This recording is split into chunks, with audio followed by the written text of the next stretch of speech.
All right, what's happening, buddy? Oh, the struggles of life, trying to get a whole bunch done and not enough time, man. Yeah, you're in good company.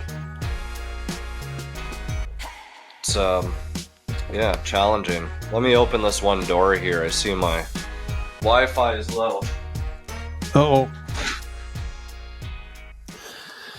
yeah, I hear you on that.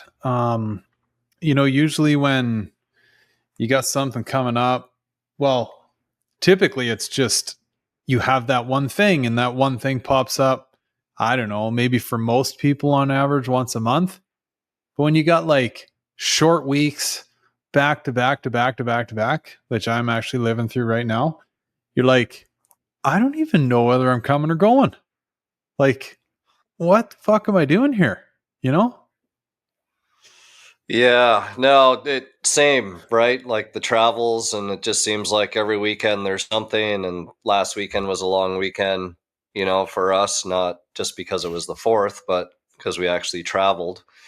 And yeah, man, it's tough. I don't know how you do Yeah. it with all the kids. People do ask me once in a while, and I'm like, it's one of those things, right? Like it's all you know, and you've done it for so long now that you don't really question it much. But if you can kind of remove yourself from your situation and almost be an outsider looking in for a minute, you go like, wow, like what the fuck are you doing, guy? But you just head down, ass up. I guess it's like anything else in life, right? You only know what you know, and until you're in it, you don't even really realize you can do it. But somehow you find a way, and the human body is an amazing thing, right? We've all pushed ourselves to what we think our limit is, and typically you've always got a little bit more in there, right? This is a lot of the reason why they make crazy movies. Look at our fucking pod last week with Bobby, right? Like, who'd have thought a human could go through something like that? But he's proof that you can. Yeah, yeah. No, we're gonna have to get them back on because I've got some pretty good feedback. Like, just holy Same. shit, I want to know more. Yeah. We had to do some running around after last week's pod, me and the wife, and I'm like, hey, I don't know if I can get this rigged up on my phone or whatever, but like while we're cruising around, I'll see if I can put it on. And anyway, I got it figured out, and she could even watch the video right from my phone, so she got the full effect.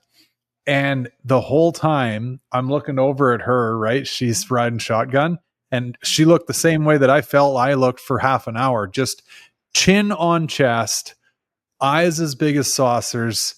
And right when you think it can't get any worse, he brings up something else, and you're like, what? No way. Same thing though. I know I've had guys reaching out all week going like, dude, what the fuck? Like, you got to get a full couple hours in with this guy. Yeah, no, absolutely, man. Um, so yeah, speaking of, I know we got this pod started early, so I'm sad to report this is a very, very horrible thing. I can't Yeah. open my own fucking beer right now. Your fingers are still bugging you?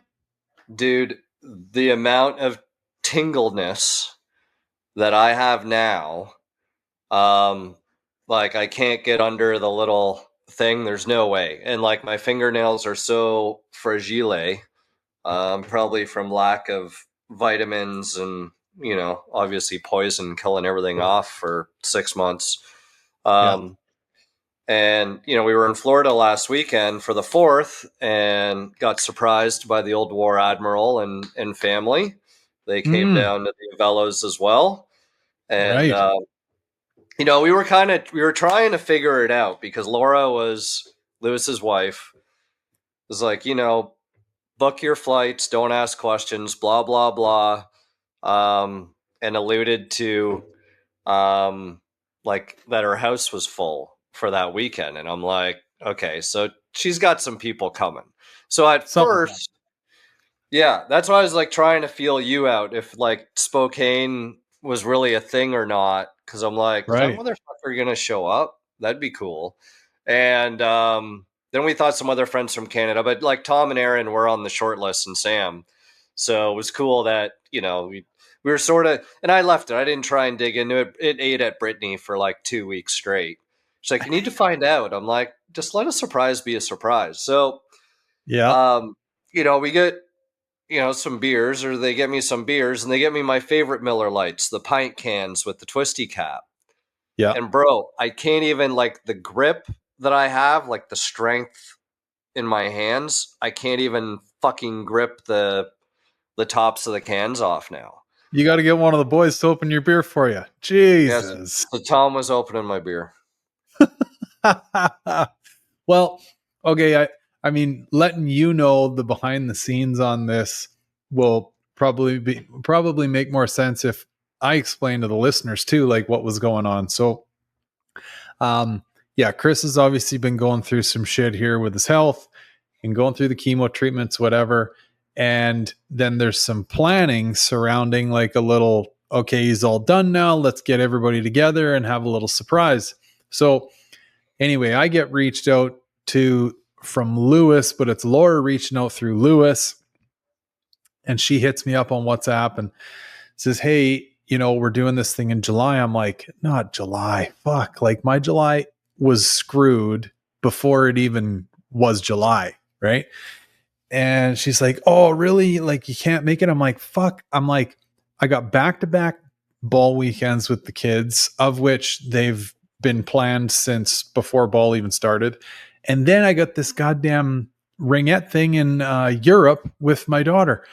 And she's like, well, maybe we can make another weekend work. I'm like, 3 out of however many weekends July is going to give us are already toast. And I'm like, I hate when people have to do things, or adjust things because of my stupid shit too. So I'm like, listen, you guys do what you do and I'll see if I can make it work. And anyway, how it worked for them, it was this one weekend we were going to Spokane.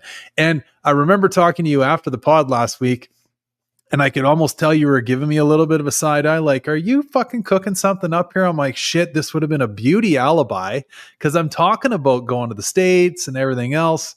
But no, it was legitimately we were going to the States for ball. So Yeah. Well, it's all good, man. We had a good time. I got to tell you, so we did Universal on, I guess it was a Saturday. And dude, by 4 p.m., like I felt like my feet were one big blister. Like they weren't. right. It's just like that's how they felt. So like I tapped out. Lewis needed to go back to, tend to the dog anyway, so I caught a ride back with him. And put my feet, like once my feet were in the air and blood sort of starts flowing the way that it should, I felt better. But I mean, walking all day, God knows how many steps.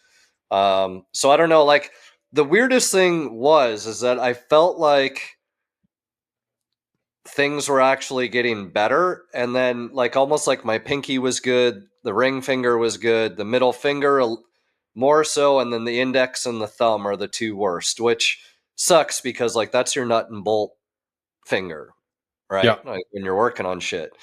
So I'm like, yeah, like fuck, this is subsiding. Maybe it's just like every couple of days I'll get one finger back. Yeah. And I don't know what it was, man, that weekend. And then all of a sudden it's like, and maybe it's like it gets worse before it gets better effect or something. Yeah.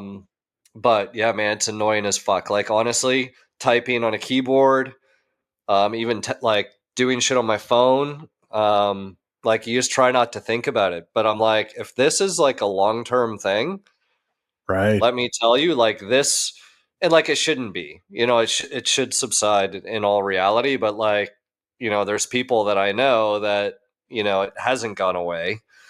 Like to me, that's a permanent fucking disability, or it's like So a, you know what I mean? A drawback. Like I can do stuff, but I'm literally 50% slower. yeah. Okay, a couple thoughts on this. Actually, one is more kind of a question slash statement, but the one of the funnier ones when you reference like your nut bolt fingers, if you ever screw up like your pointer finger, which is typically, or 99% of the time, everybody's one of their nut and bolt fingers. And you got to go to the middle finger, right? And then because it takes a while for your pointer finger to heal or whatever, and you get used to those two. And if you pay attention to yourself, it actually takes you some time to just subconsciously go like, oh, right, my pointer finger is better now. Why the hell am I using my finger, the one you finger somebody with, right, as my nut and bolt finger? Anyway, this makes me think about a buddy of mine that had this. Well, they didn't actually know what was going on with him at the time. So he didn't go through what you went through, just for reference sake. But he was having this, like, it was like a nervous system thing, right? Where it was getting so bad, he could sit on the couch with just a pair of like gym shorts on or whatever, and you could watch his skin crawl, essentially. You know, when you get like those shoulder twitches and you can like lift your sleeve up and see the little kind of weird movement on it, his whole fucking leg would do that. Like possessed. It was disgusting. And same thing, he was really sensitive to like hot, cold, or his fingers would be all jacked up. Like it was something to do with his nervous system, right? And anyway, they went as far as to spend a bunch of money. I guess one of the best places to get yourself checked out for Lyme's disease is in like Switzerland. And they did all this and they're like, no, you don't got Lyme's disease. Because they like the outdoors. They figured, I don't know, maybe you got bit by a tick at some point in time or whatever. So anyway, they called in favors. There was like military doctors involved, whatever. Nobody could figure this out. The thing that he thinks that fixed it for him, because he was throwing everything at the wall. They were trying every naturopath cure or whatever. They were trying the regular mainstream stuff, whatever. But the one thing that his heart tells him fixed it all, he started doing cold plunges. And I mean, like, yeah. So in the summer, well, he started them in the winter actually, and they lived just across the lake, or the road from the lake. So he would, and our lake doesn't freeze, but the edge of it can get some ice on it. So I don't know, that water's say 36, 37 degrees. Like it still gets cold, but doesn't freeze solid. He would go to the edge of it, get his mind right, whatever, hang and dump his ass in that water, sit there as long as he could. He goes, at first you got to build yourself up. He'd go in for whatever, 20 seconds, let's say, and he built it up to like a minute and a bit or something. And all of a sudden he started seeing relief.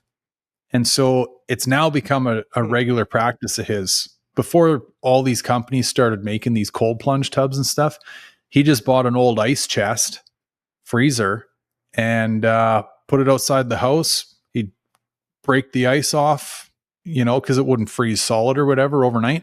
He'd break the ice off, jump in that thing in the summer months, and cured himself. Got rid of it all. Wow. Man, I'd be just cautious of, I guess, like the cold sensitivity.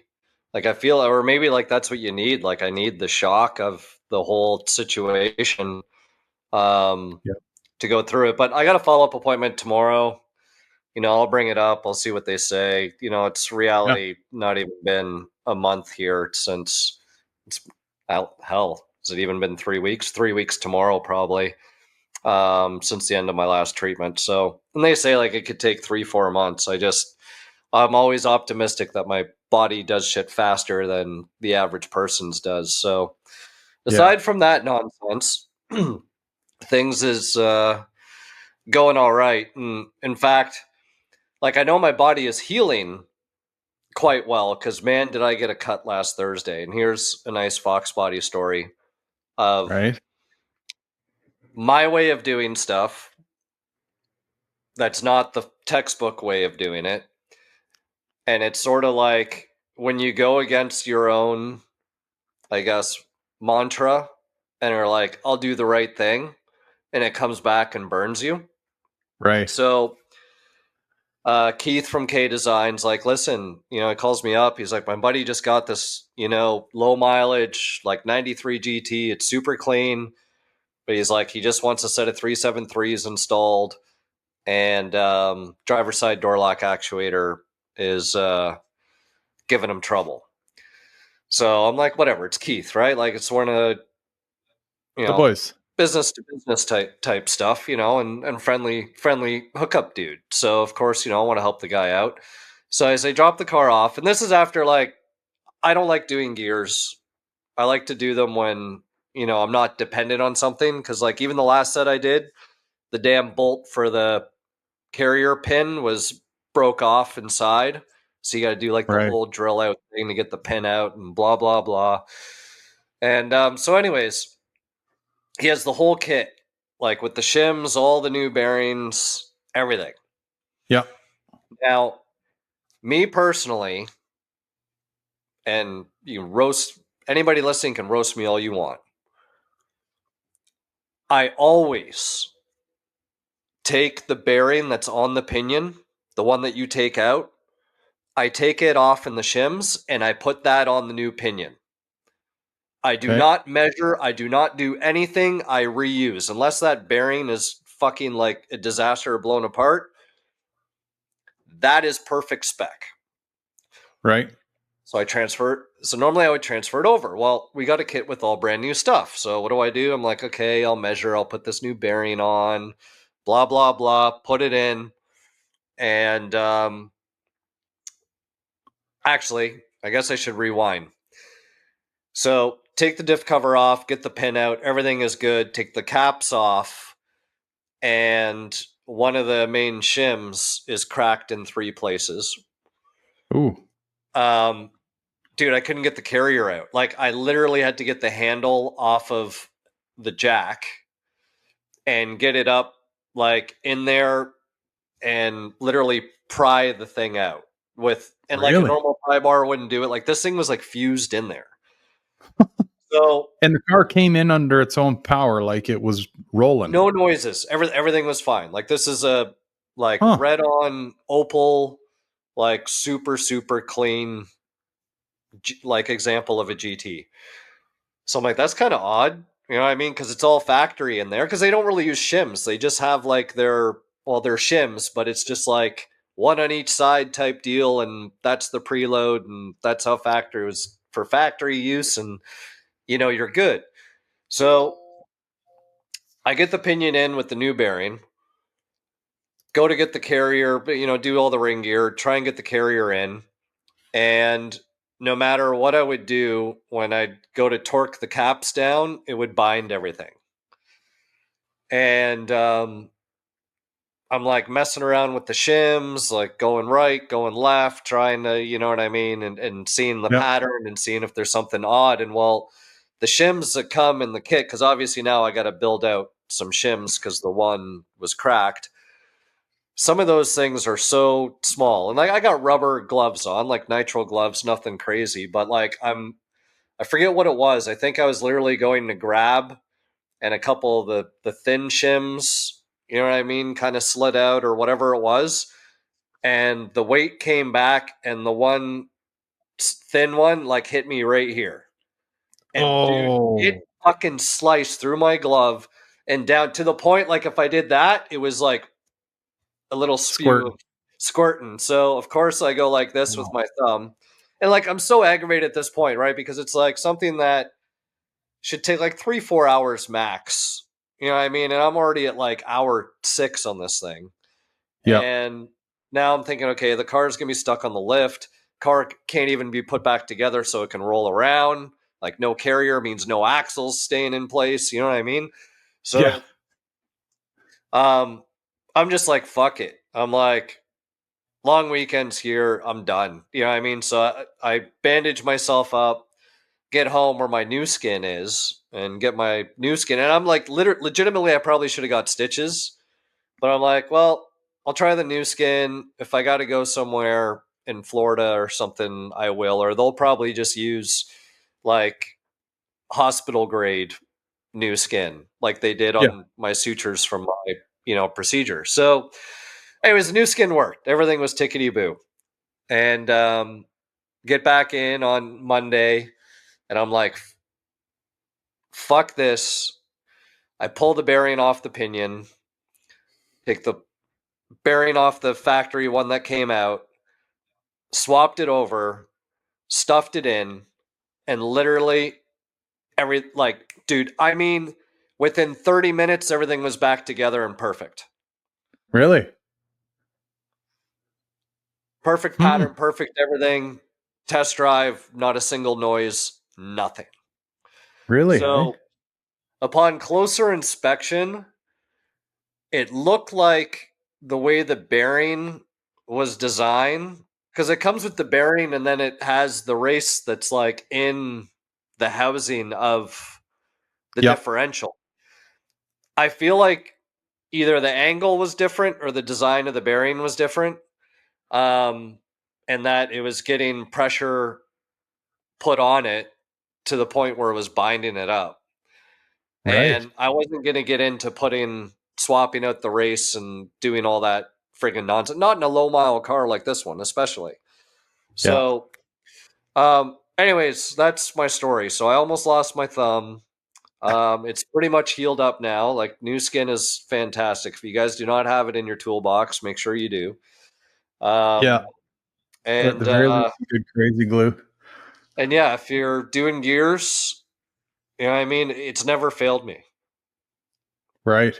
Just reusing you know what I mean, that shim, it's all in spec, it all works, it's all there the way that it is. And obviously, you know, the ones for your carrier, you got to get that shit right, make sure the pattern looks good and get the amount of preload, you know, on the bearings and stuff. But that pinion one, yeah, I'll go back. I'll say never again am I changing that unless the damn bearings like split apart and are all rattly and in bad form. Yeah. Huh. And so you never pounded the race out, like the race itself that came with the car was still in there. Right. Weird. I thought maybe like when you went to pound the race in, it didn't go all the way in and that's how you got the binding, but weird. Yeah, like the the bearing visually looked the same, but the actual race is what didn't look, I guess, as same. Well, And I wasn't gonna get into, you know what I mean? I'm like, there's not a mark on any of this stuff. And I feel like at that point, you know what I mean? Like, it's the whole, and you know where I'm going with this, with that stupid crutch sleeve yeah. and all of those other things that just can throw so much off so easily when the pinion's the pinion. And if you measure them and everything is the same as the stock one, use the damn shim, use all the stuff that was there, and it's going to be in the right spot. It's like when you I mean, sneakily do the pinion seal, you know what I mean? And you just mark where the bolt, the nut was, you know what I mean? And whatever, you take it off, you get your seal out, whatever, you sneak it back on. Is that what you're supposed to do? No. But does it work? Absolutely, it does. yeah, well, or I mean, yeah, kind of like my long story about my one head bolt that was leaking Yeah. coolant, right? Like, I know, same thing. Yeah, You it's should have true. removed your cylinder head, Oh, you know? totally.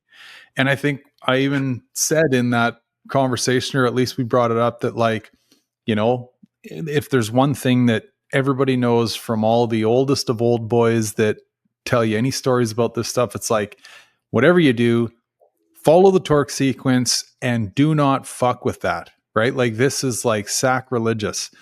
And, but yeah, who wants to pull a whole fucking cylinder head?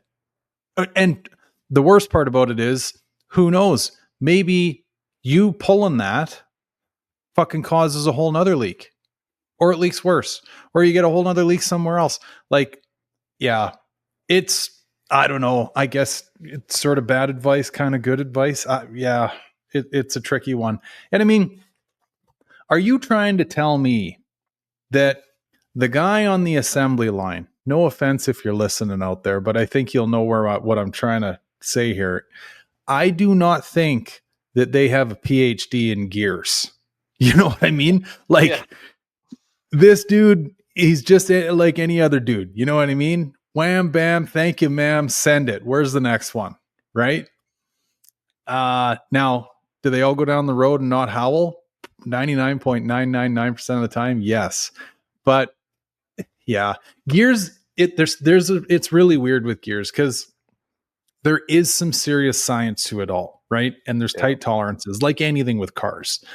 But at the same time, yeah, are there these little kind of secret path workarounds? Kind of, I think it's one of those things that, and I've always been like, I don't want to do gears. I don't like it. Like, mostly it's because, like, the whole gear oil thing.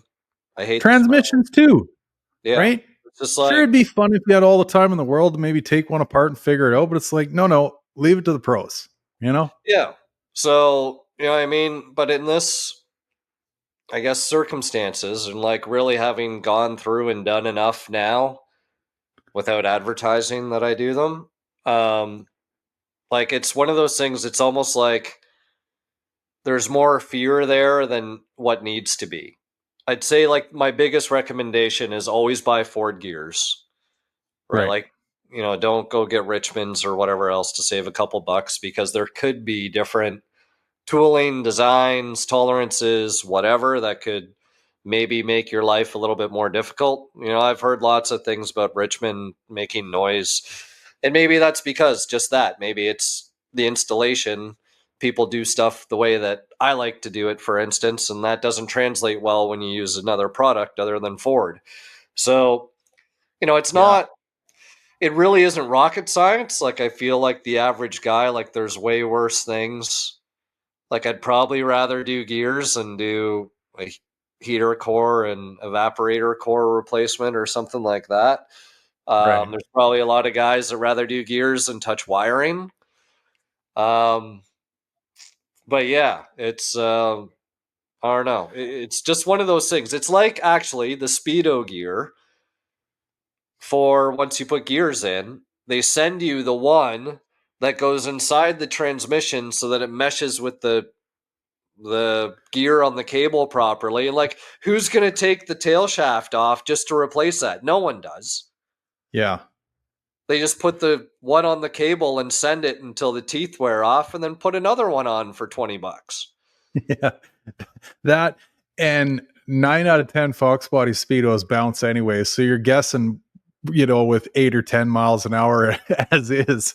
So yeah, if you're off just to see here, it ain't gonna matter. But I mean, another thing about this, dude, is like if you maybe gears, and going back to your point about like using Ford spec gears, maybe the foundry that makes Ford gears has always been the foundry and the mold has never changed and whatever. Because gears are kind of one of those things. It's almost like leaf springs, right? Like, no, chances are all the old school leaf spring businesses out there have not gone out of business. They're still doing leaf springs 150 years later, probably much like gears, right?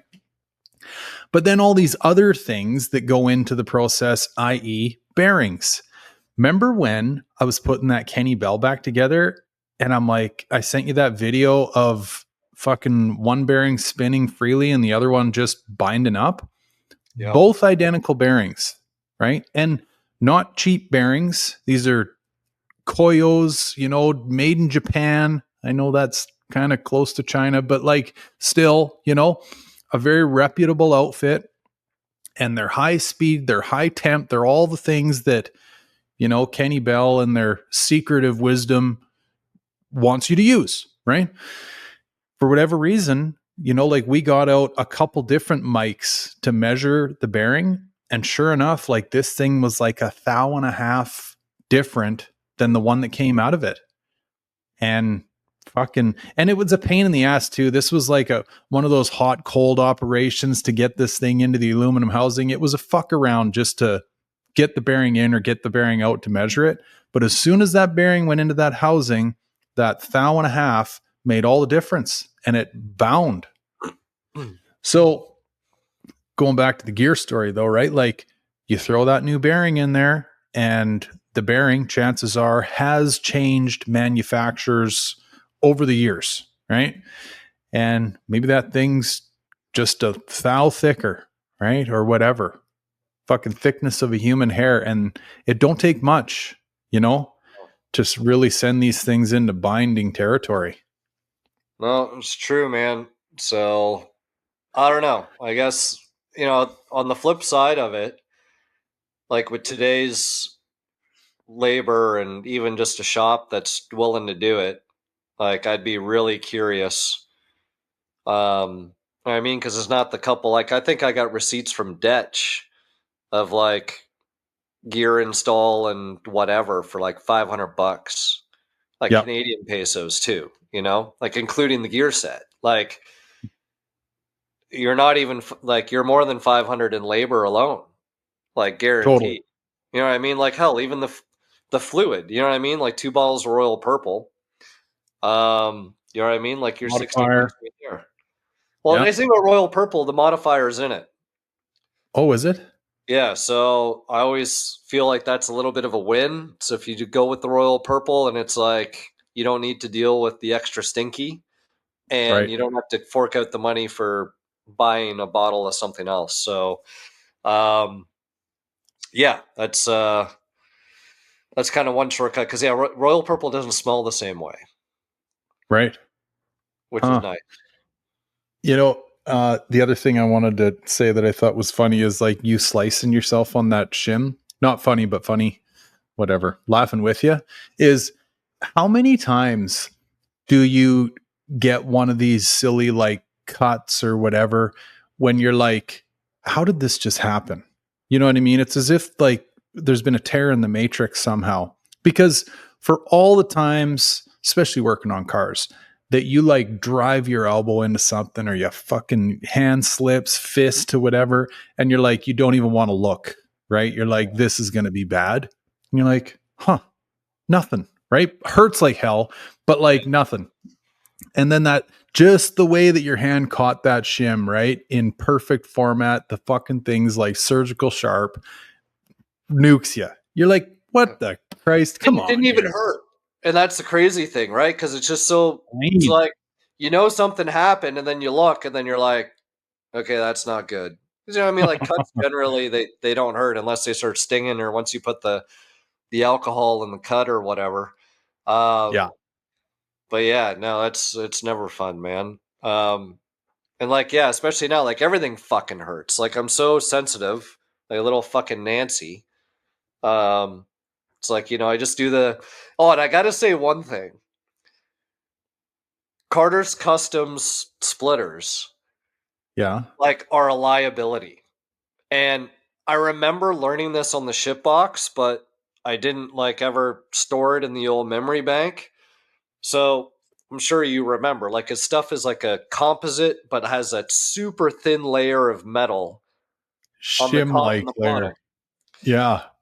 And like general handling, like you're okay. However, his green GT I have in the shop, he got the full Carter's kit, so he got it installed. So I have the car on the ground and I got the toe plates under the front wheels and I'm trying to do the alignment.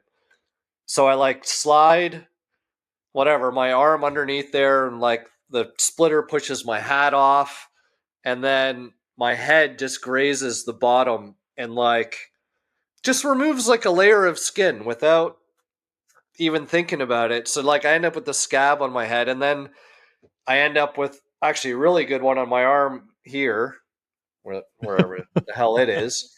From going underneath and just same thing, pop that off, and then the damn side skirts. Every time you get out of the car, if like you're in shorts with ankle socks, you know what I mean? Like because it pokes out that far. Like Yep. got a couple gashes on that. I'm like, holy shit, this stuff's dangerous. Oh yeah. Huh. Hey, that reminds me actually, my kids were giving me shit the other day for ankle socks. And so you not being in the kid world, Yeah, this whatever, maybe not register, but yeah. So I was teasing my kids a little while back because they all wear the whatever kind of halfway up your calf socks. And I'm like, what the fuck are you guys doing? Like, we used to get beat up in high school if you wore long socks like that with shorts, right? They're like, what are you talking about, Dad? I'm like, if you're wearing shorts and you're going to wear shoes, you wear the shorter ones, like the ankle socks. They're like, no one does that. Like, what are you fucking talking about? Like, yeah, we've done a full 180 since we were in school. Like, Dude, that's next like time wearing you're out and about, socks with flip flops or with Birkenstocks. And I saw it in Florida the other day. it's a thing, pal. I was literally giving Sadie shit the other day because it's hotter than the hubs of hell here. And we're going out and she's got her little rubber Birks on and fucking like halfway up her calf socks. And it's a thing too, right? Like you gotta have a sock with the Nike check, or you gotta have these fucking TNA socks or whatever, right?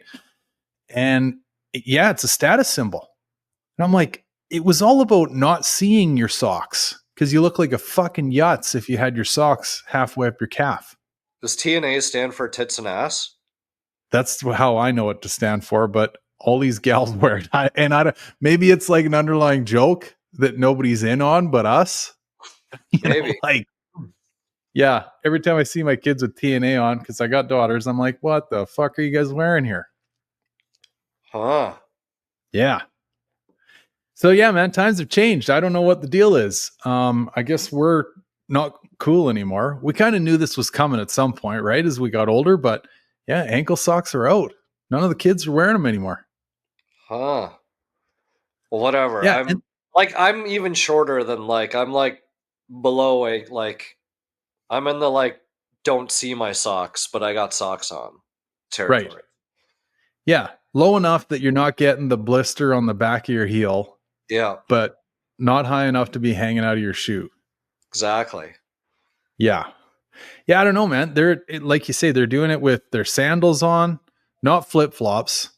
I've never understood that one, right? I don't know which Asian culture that is, but there is a thing where they'll have the between toe flip flop with socks Oh on. yeah, the bikinis with the fucking sock wedged in between there. You're like, It's wedging okay, up your toe. yeah, this is a fucking bridge too far for me, right? But yeah, socks and sandals, I mean, it's one or the other, you know? But yeah, and they're doing this with when it's hot as hell out too. And I'm like, you're not even gonna have the golfer tan. The golfer tan is like the ankle sock tan, right? You're gonna just be a straight up asshole tan. Like, smarten up. Well, it's funny because like I think because a lot of guys they'll lose hair on their legs right down from the ankles up on their calves and whatever. And um, I never figured out if it was like an age thing or is because like you wore socks that were high. It's like don't get me wrong, like when I wear like my dress pants for work for all those years in the corporate world, yeah, I had normal socks underneath or I had fancy socks, right? So when you sit down and your fucking Yeah. dress pants come up, then you see a cool sock. But yeah, I think it's like that just takes some hair off your legs. And it kind of like looks funny because then you got like some hair and all of a sudden you don't have hair. Right. Maybe the Well, girls like it because it's like free hair removal. well, yeah, maybe. I don't know. Well, this is a thing now too. My buddy's kid is, well, what's Olie now? Like 18. And he played hockey, well, still does, but he's slowed down now at 18. Anyway, he was playing really good hockey up until now. And I'd go down and watch some of his games and stuff. And they'd come out of the dressing room. They'd dress up to go to their games and come out, right? And I'm like, Olie, did you forget your socks? He's like, I don't wear socks with my dress shoes. I'm like, what? And this is a whole thing now too. So another one for you to pay attention to, right? Is this like no socks in leather shoes? I'm like, that's a recipe for disaster. Like, how do you even get the shoe off? Like, I'd see some guys do that in Dubai, like some Indians or maybe like Italian, like European Yeah. style characters doing it, and And really short pants too. yeah, like showing off your ankles. Yeah. Yeah, Yeah, that's the and thing. yeah, I'm like, man, how the fuck? Like, number one, how smelly is that shoe? Oh, Jesus. And number two, like, how do you get it off? Like, after your foot's baked in sweat and like the mold must just fixate your foot to the inside of that shoe. Like, it's disgusting from all angles. Yeah. Yeah. You'd be buying new shoes every week for sure. Yeah. It doesn't make any sense to me. But then I guess in the same vein, if you're rocking an ankle sock, like how do you find an ankle sock that you'd have to wear like those little thin girly nylon things to have any kind of sock if you were showing off your ankles, I guess. I don't know. I can't keep up with the trends anymore. I'm just going to stick with what I fucking know, you know? Oh, man. Talking about trends and the way that everything is going, I know that we've, talked about some AI things and all this stuff with the, internet and sources and of information and all this stuff. But last weekend, as a lot of people know, there was like massive flooding here in Texas.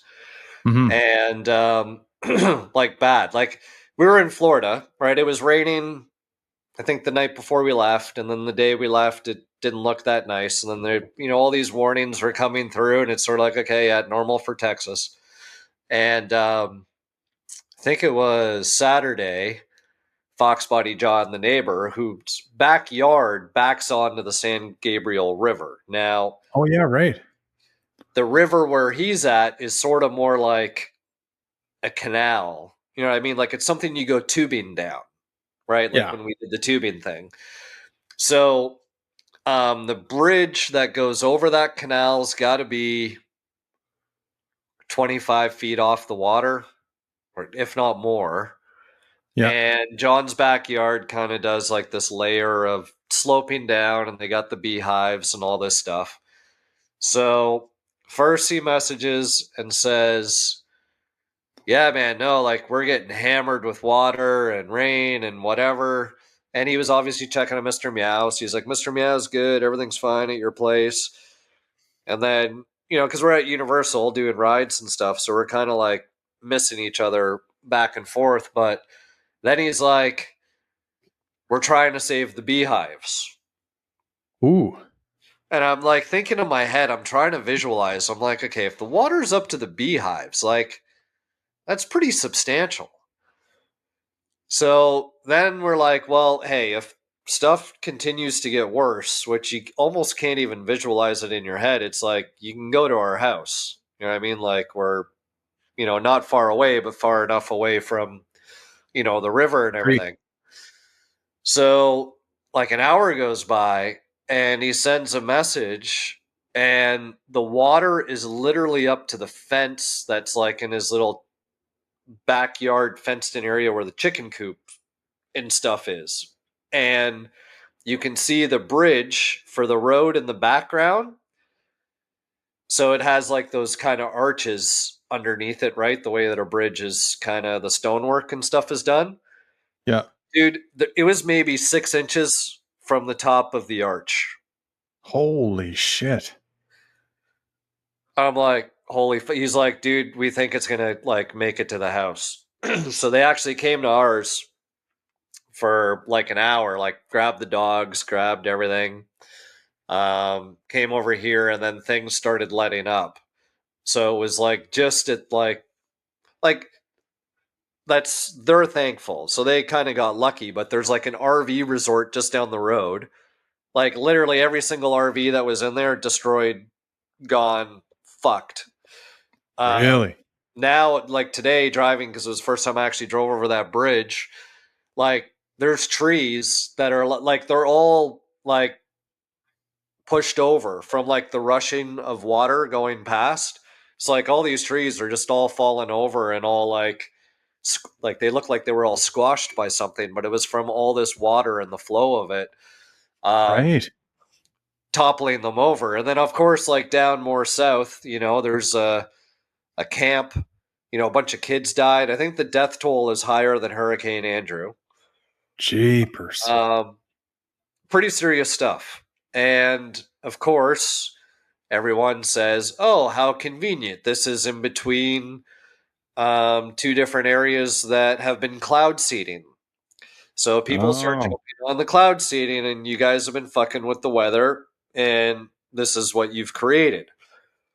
So come to find out, the CEO of Rainmaker, aka Cloud Seeding, the kid's fucking 25 years old. oh, So God knows how much he's worth, or who knows how he's got whatever contracts he has.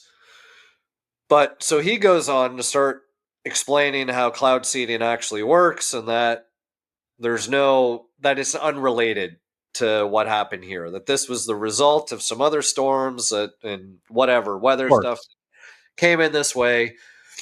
And, you see all these stories, of course, because it's all hitting Facebook, it's all hitting whatever channels that it can. And I'm thinking to myself, I'm like, who the fuck do you believe anymore?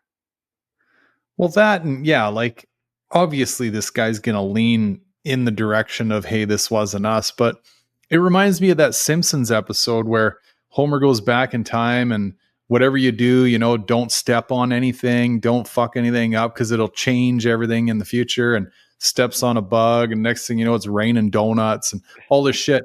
Like it's that level of fuckery that we're doing to the world on so many levels, right? It's like, hey, we need rain. Okay, yeah, well, we found ways to alter it. Let's do this. We do not know, like, we can assume theoretically what the long term effects of this are, but we don't fucking know. Nobody Yeah. does, So you know what I found out? Cloud seeding is illegal in Florida. Huh. So I guess some states have banned it and don't allow it.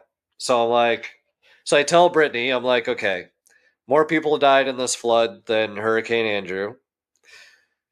There's no cloud seeding. They're about to demolish property taxes. There's no income tax. The market is hella good right now. I'm like, tell me why Florida isn't a good place to go. Like, not that I'm trying to move instantly, but like Right. if we were to move, I would consider, like, it's always been between Texas and Florida for me. Um, so yeah, it's crazy, dude. Like this weather is just between not just this, right? Like you heard me talk about all the hail, all these other these fucking ice storms that we've been getting. Like Yeah.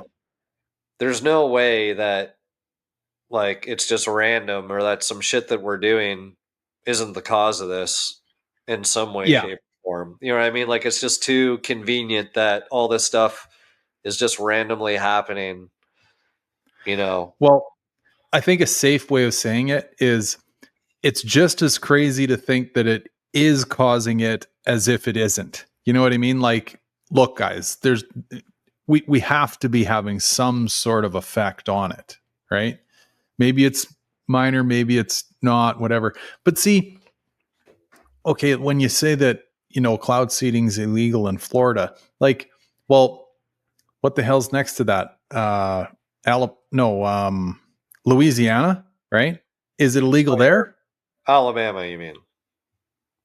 Does it Louisiana's go next to Texas. Oh, right. Sorry. Alabama, then Louisiana, then Texas. So is it Mississippi. illegal? Oh, right. There's that one in there too. Yeah. Man, Oh, if I remember you're you got to like play somewhere in the world's Carmen San Diego. how. Well, anyway, the point being, if it's not illegal next door, right? Who's to say that some shrapnel is not of Oh yeah. seeding is not leaking east? You know what I mean? This is like that whole well, I don't know, Canada's trying to save the world, one fucking iota of carbon dioxide at a time or whatever, right? And it's like, you got on the other side of the world, China that's blowing coal out their asses, coal fired this, coal fired that, whatever. Like, we're all part of the same ecosystem here, guys. Like this shit drifts Yeah. and we're trying to, whatever. We don't even need to get into that. But yeah, humans have a way of really fucking shit up. We think we're solving problems and we're doing this, that, and the other thing. We're pissing with God here. And it's not good to piss with the Almighty, you know? Yeah. Well, shit, dude. It's just like Chernobyl. Mm-hmm. The wind fucking blew particles around, or what is it? In Japan, was it Japan? They had one. I think they had something down there as well. Some Well, they plant or had something that blew up. No, they had Hiroshima. Right. Big man and or fat man and skinny man or whatever the two bombs were called. Yeah. Yeah. So like, you know what I mean? There's always stuff that's finding places to leach into something somehow, some way. And the most amazing part of all this rain that we got, the power did not go out. Hmm. So How much rain was it? Do you know like how many inches and how many minutes or hours or whatever? I think it was a year's worth of rain in less than 24 hours. Holy shit. So just sheets and sheets of water. Yeah. Like I think it was, I don't know if a foot and a half would make sense, but I want to say it's something like that. A foot and a half. Wow. Unbelievable. Yeah.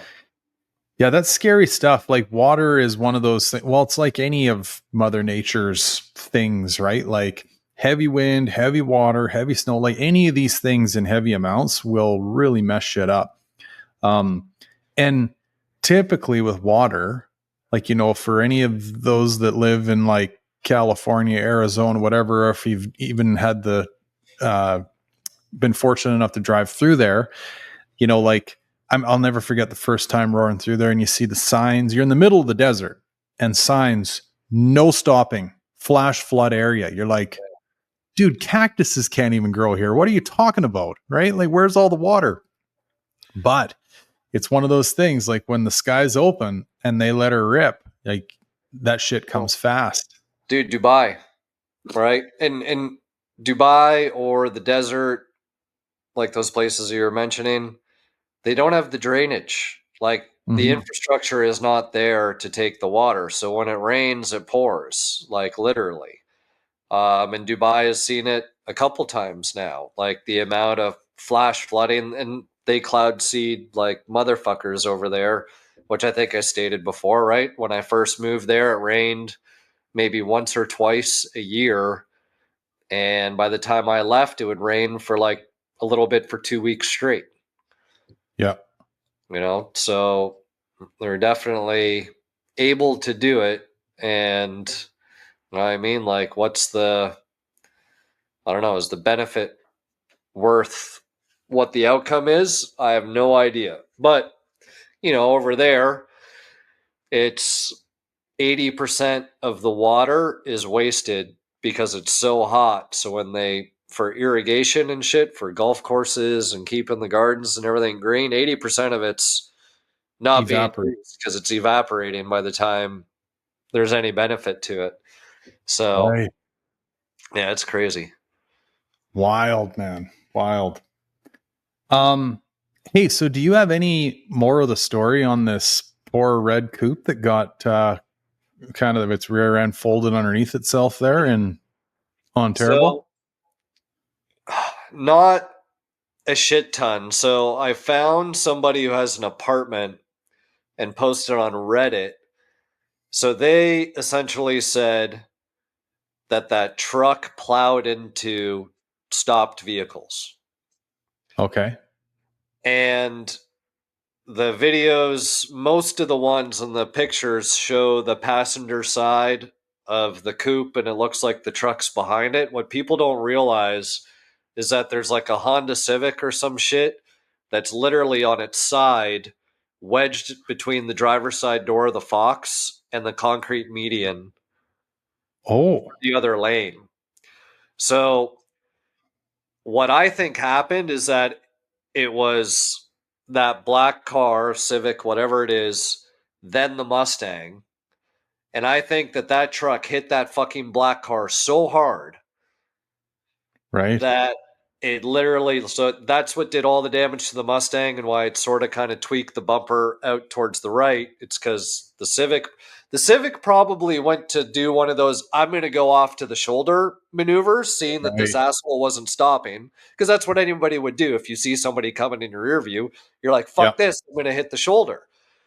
But I think it was, there was either not enough room or he was too late to do it. Truck smashes that, hits the Mustang, does the damage, and then wedges that black car on its side, which looks like that's what started the the fire probably, if the Mustang gas tank isn't what exploded. So that's what I feel happened. It seems like that truck was at fault and smashed into people based on that guy.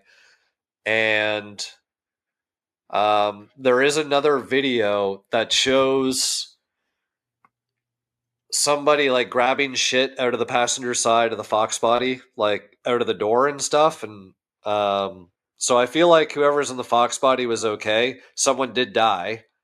So I Oh, feel really? like, yeah, I feel like it was whoever was in the black car got trapped inside because the car got smushed so much. I bet you the door wouldn't open going out, and there Ooh. was somebody trying to smash the windshield of that car. So clearly they were trying to get whoever was in it out, and I don't think they did. Oh, shit.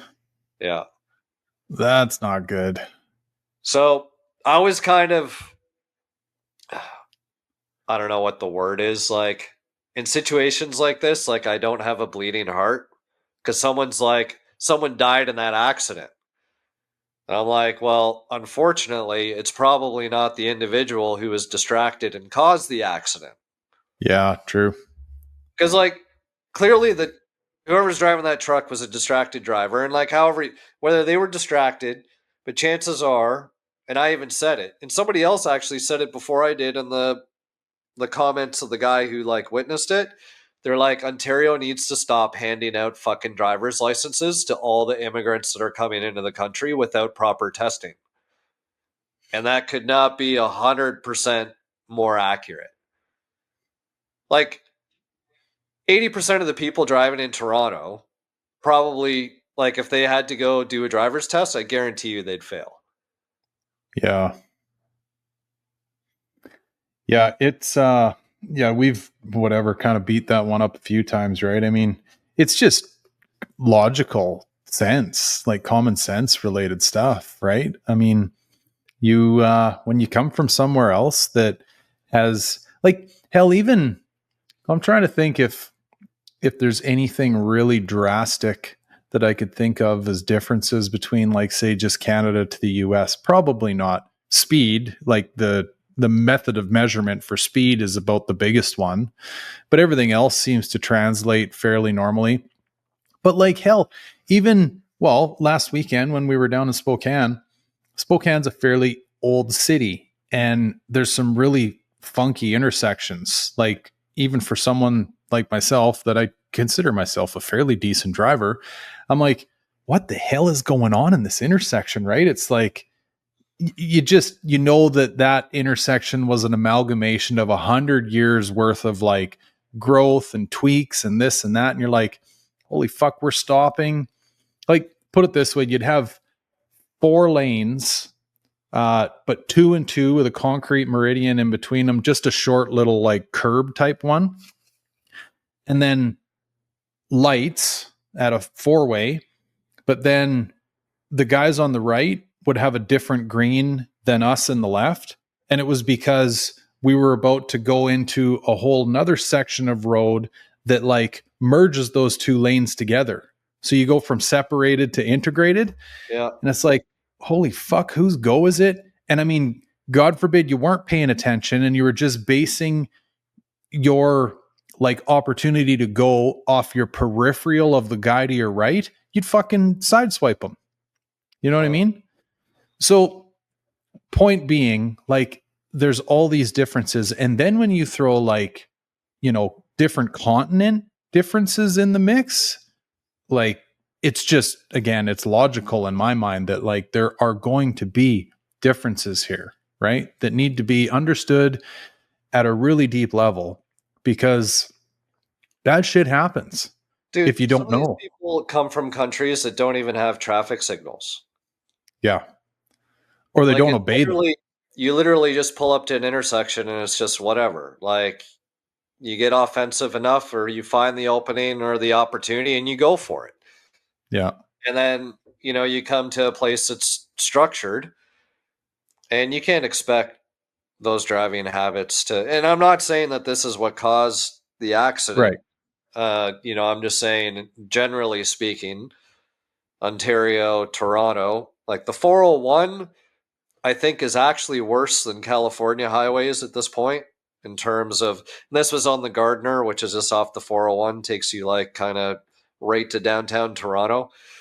Um, it's I mean, like it's just unbelievable. Yeah. Like you just can't expect everybody to just figure it out or learn how to do it. And like the amount of immigration, I did some research on the weekend, and I don't want this to come across racist. I'm just going to spit some facts that I've learned. So, when we were flying to Florida,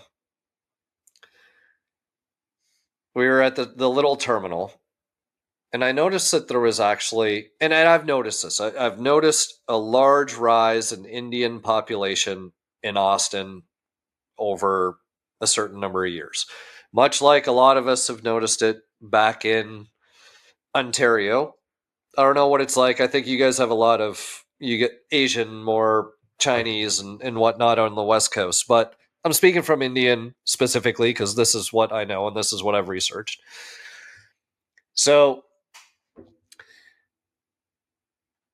Canada, in terms of reporting, has 1.5 million Indian residents, like legal, whatever, call them permanent residents, passport holders, whatever it is. They've got 1.5 million non residents, meaning that they're there, they're going through the process, they're putting in their time, they're doing whatever it is. And so it worked out to like 3.5 million in total, something like that, between these two pots. And this was like 2023 or whatever. It was like the freshest data that I could find. Yeah. So I'm like, okay. And like, God knows how accurate that reporting is as well. So Yeah. 3 million, 3.5. The US has 5 million. Then I look back to Canada and it's doubled within the past 5 years or something absolutely insane. So if you kind of do the math, within 2 years, Canada will have just as large of an Indian population living in its country as the US, which is 10 times smaller. Right. Again, I'm not trying to be racist, but that's just one country worth of people that are coming into the country being handed driver's license for driver's license. And they expect that to work.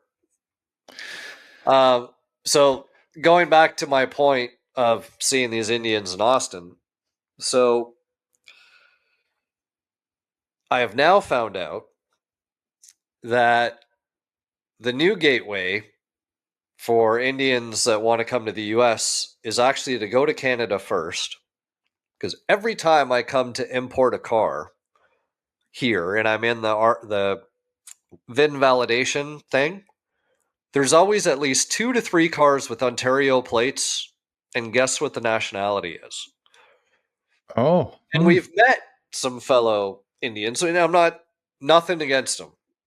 I'm spitting facts because we're talking stuff at a volume level here. They pretty much came out and said Canada's easy to get into, and once we have a passport, then we can apply for the visas that are easier to get as a Canadian Oh, versus interesting. as an Indian directly. Right. So I guess what I'm trying to say is Canada needs to fix its tap or maybe diversify on a couple things, or I don't know, come up with some sort of plan, because what they're doing is impacting us down here. And I don't want any of all this bad driving and stuff, because now they're getting handed an Ontario license. So then when they come to Texas, they get to convert their Ontario license to a Texas license. And I've had a couple Uber drivers that I was scared for my life. I'll Right. leave it there. Yeah. So I know one of the the ones that gets kicked around in our neck of the woods quite a bit is not just class 5 licenses, but like class 1, class 3 air brakes, like Yeah. big rig drivers, right? And there's been some investigative journalism done on this where, you know, the governing body that oversees you getting those licenses, like, you know, the driver training type, you know, learn how to drive a big rig in a month or whatever, is interestingly enough ran by whatever nationality that the people that are going there to get their class 1, class 3 and air brakes done. And they've done these like undercover things where it's like, hey, listen, you know, here's the answers to the test, you know, do the thing. And then here's the keys, go haul freight or whatever, right? And I've seen this with my own two eyes where, you know, we live in the mountains and the mountains get really shitty in the winter months. And you'd be pulled over on a pullout and whatever, in somewhere having a piss or whatever.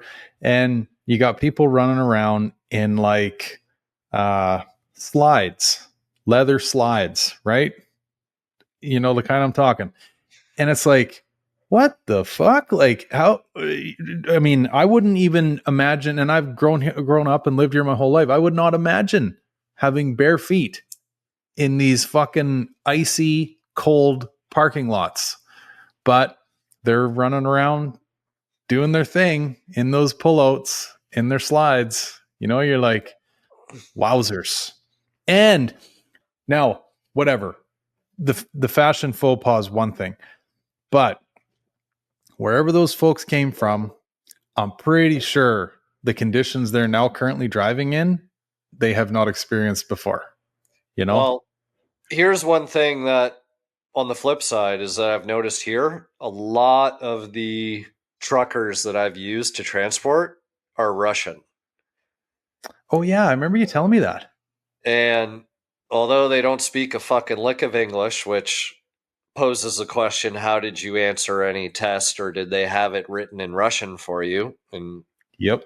reading English isn't required, even though road signs are all in English. But aside from that, Yeah. big difference. Like Russians have some, like probably some of the world's best freestyle drivers are probably from Russia because maybe Saudi Arabia at a close second with all that two-wheel and shit with the AK going out the fucking windows. But Yeah. those Russians, like, they drive through fucking everything. And, like, they're, like, no fucks and, like, very, what's the word? Like, structured. You know, as a culture. You know what I mean? So, like, Yeah.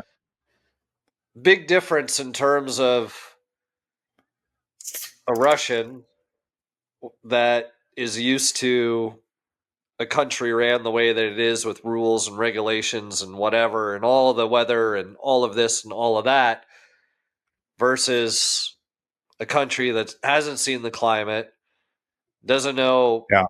in some cases what, you know, a traffic light is or whatever else, you know what I mean? Not so structured in many Yeah. ways. Yeah, big difference between the two. You know what I mean? Like, I'll take the Russian any day of the week because, like, I've seen how they Yeah. drive some of their BMWs and shit. They're nuts.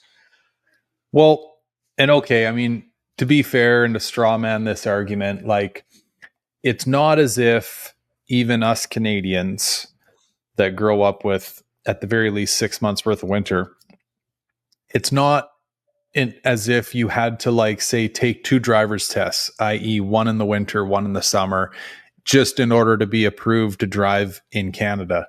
However, my little argument against that would be whoever it was that taught you, your mom, your dad, your aunt, your uncle, whatever, gave you some tips, some tricks. You know what I mean? Like there's this like genetic download that was ingrained into us that like, hey, here's how you do this. Now, is that genetic download even happening? You know what I mean? Like, I'm not saying that whatever. Well, maybe it's not a terrible thing to like someone invent a almost like that Dubai ski hill, right? Rig up a fucking road course that's got some shitty conditions on it and go like, look, especially if you're going to drive a big rig, here's where you chain up before you go up the hill, right? And this is why you chain up and on and on and on. Because something has to give there. Like it's really a fucking liability on Well, so here's the many levels. question. Is it the training or is it a result of, because let's be real, cars didn't have seatbelts at one point. Yeah. Road conditions were not kept up the way that they were, and vehicles, like whatever, they were whatever, American muscle, whatever, yeah, lots of steel and all this stuff, but it doesn't necessarily mean that they were, reliable or built for longevity. Now we have these cars that'll pretty much damn well near drive themselves, safe beyond as safe can be through all the tests and all the regulations and this and that and the next thing. And it's like, are people just stupider behind the wheel because the cars do so much on their own? And yes, you have your cell phone at your fingertips, or people are just like, the amount of people that I see that are literally like holding their phone, like watching a fucking movie or a video. Like, it like infuriates me. Like, I literally, and I've said this for years, I want a digital sign in my back window that I can voice to text and like voice messages to people that like, get off your fucking phone, or like, pay attention to the fucking road. Like, so do you feel like if the cars were still the cars from, say, whatever, the 60s, and everybody were driving those, there was no cell phones, do you think the driving would be as bad as it still is? I don't think it would be. No, because, even factor in these silly cars that we love so much that this podcast is based off of, right? Like, these cars will make you an overall better driver, would be my argument, because they don't have all the bells and whistles and they'll bite you. Everything's cable operated and very few inputs. Like, it's a true driving experience. And yeah, like, Maybe and in so many ways, let's just say manual versus automatic. yeah, that's a really good line in the sand, right? Like, you have to be paying attention and know what you're doing. You need the extra arm. Like, don't get me wrong, you could do the knee on the steering wheel and shift, but like, the reality is you need two hands to drive with a manual. And both feet. But yeah. And a manual transmission is so much more of a like visceral experience, right? Like, even though they have, well, not all vehicles did. I mean, there was some older vehicles that didn't have a tack in them, but like, and maybe when you're first starting out, right? Like, the tack is going to, at the very least, be in your peripheral, but like, you learn from the sound that you hear and the visual that you see. Like, okay, I know this is sounding a little high here, right? We might need to grab a gear or whatever. So yeah, to your point, I think manual transmissions, or the lack thereof these days, has had an effect on people's overall appreciation of driving. So that's it. We'll tell Bobby he can be the first one in Nevada. No more automatic cars. Bring back the manuals. Yeah. Manuals only. Focus on your driving, less on whatever the hell else it is that you think you were doing. Yeah. Well, it's funny too. Like, I think there's a lot of factors that go into this. I'm not smart enough to figure them all out, but manual transmissions are still, well, I'm maybe speaking out of turn here, but I know that like the Brits love their manuals. You know what I mean? Like, I don't think that you could ever get rid of them. And I mean, even with their love for anything Italian or, German related, whatever, like they freak out, over some of these like flappy paddle gearboxes. You know what I mean? It's like you're taking away from the experience that I know and love, and don't fuck with that. Right. And you Australians see, are like that too. yeah, right. And it's funny because you see a lot of these like air quote supercar manufacturers create these like lightning fast fucking gearboxes and stuff, the flappy paddle style. And then they go back, right? It's like, oh, we're going to do this throwback, right? Go back to a 6-speed or whatever, a gated shifter, because, well, I think the people speak and they want that feeling, right? But anyway, manual definitely factors into it. All the other modern day conveniences, like I know your argument against like the maps on your phone or the maps on your nav system, whatever. It's like you're literally shutting off that tiny little component of your mind that goes, hey, I can figure this out, right? I'm going to remember landmarks, or I'm going to whatever, or hell, I'm just going to fucking do it and get lost and go, right, I know which way north is, right? So I can figure out the other three. Let's get our way out of this, right? Oh, dead end. Okay, turn around, try the next one. Like, whatever, I actually thought that this weekend when I was in Spokane, because Spokane was kind of the biggest center for us out of Washington State University. Everybody would go to Spokane for the mall. It was like an hour and 15 minutes away.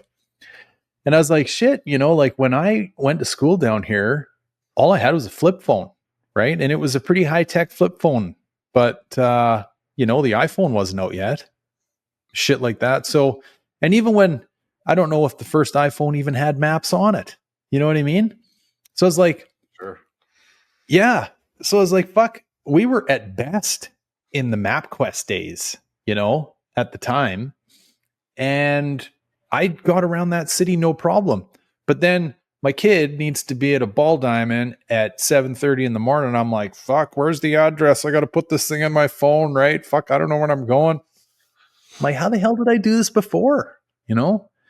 And it made me think of you at the time. I was just like, yeah, I mean, if you're not careful, your brain, it's kind of a muscle. You don't use it, you'll lose it.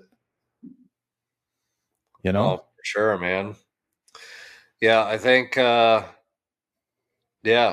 this technology and stuff has just made people so soft Mm-hmm. and like just not think for themselves anymore. And like, who knows? Maybe dude had a heart attack who was driving that truck in Toronto. Maybe something happened. But in this day and age, 99% chance he was on his phone, he was doing something and not paying attention, and boom. Yeah. So now this will be nothing but speculation based off this question I want to ask you. But when I've only seen one photo of this. I haven't seen any videos or whatever, but like the fire looks pretty intense. And like the first thing that went through my head was like, was this guy like my buddy Pete, rolling around with a fucking 16th of a tank of fuel, looking for the next drag race, right? Lightweighting her up. Cause like fuel tanks don't blow up. For anybody out there that's wondering, like it's the fumes that explode, not the fucking fuel. You can throw lit matches in a jug of fuel and they will fizzle out, So I was like, shit, how did that cause? But any of us Foxbody fans know where the fuel tank is in these things. And that whole trunk from the rear window rearward was like pointing south. It was fucking under the car almost. So that tank got tagged hard. Yeah.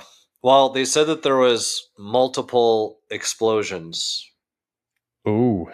over time. So, yeah, I don't know, man. It's definitely got hit hard. Like it got hit hard enough that the tank would have split and something else could have ignited it. Like shit, there was like another vehicle that was kind of behind everything else and it was like flipped around and the windshield wipers were just going off randomly. So, when you got that many wires, it get cut or crumpled or short circuited.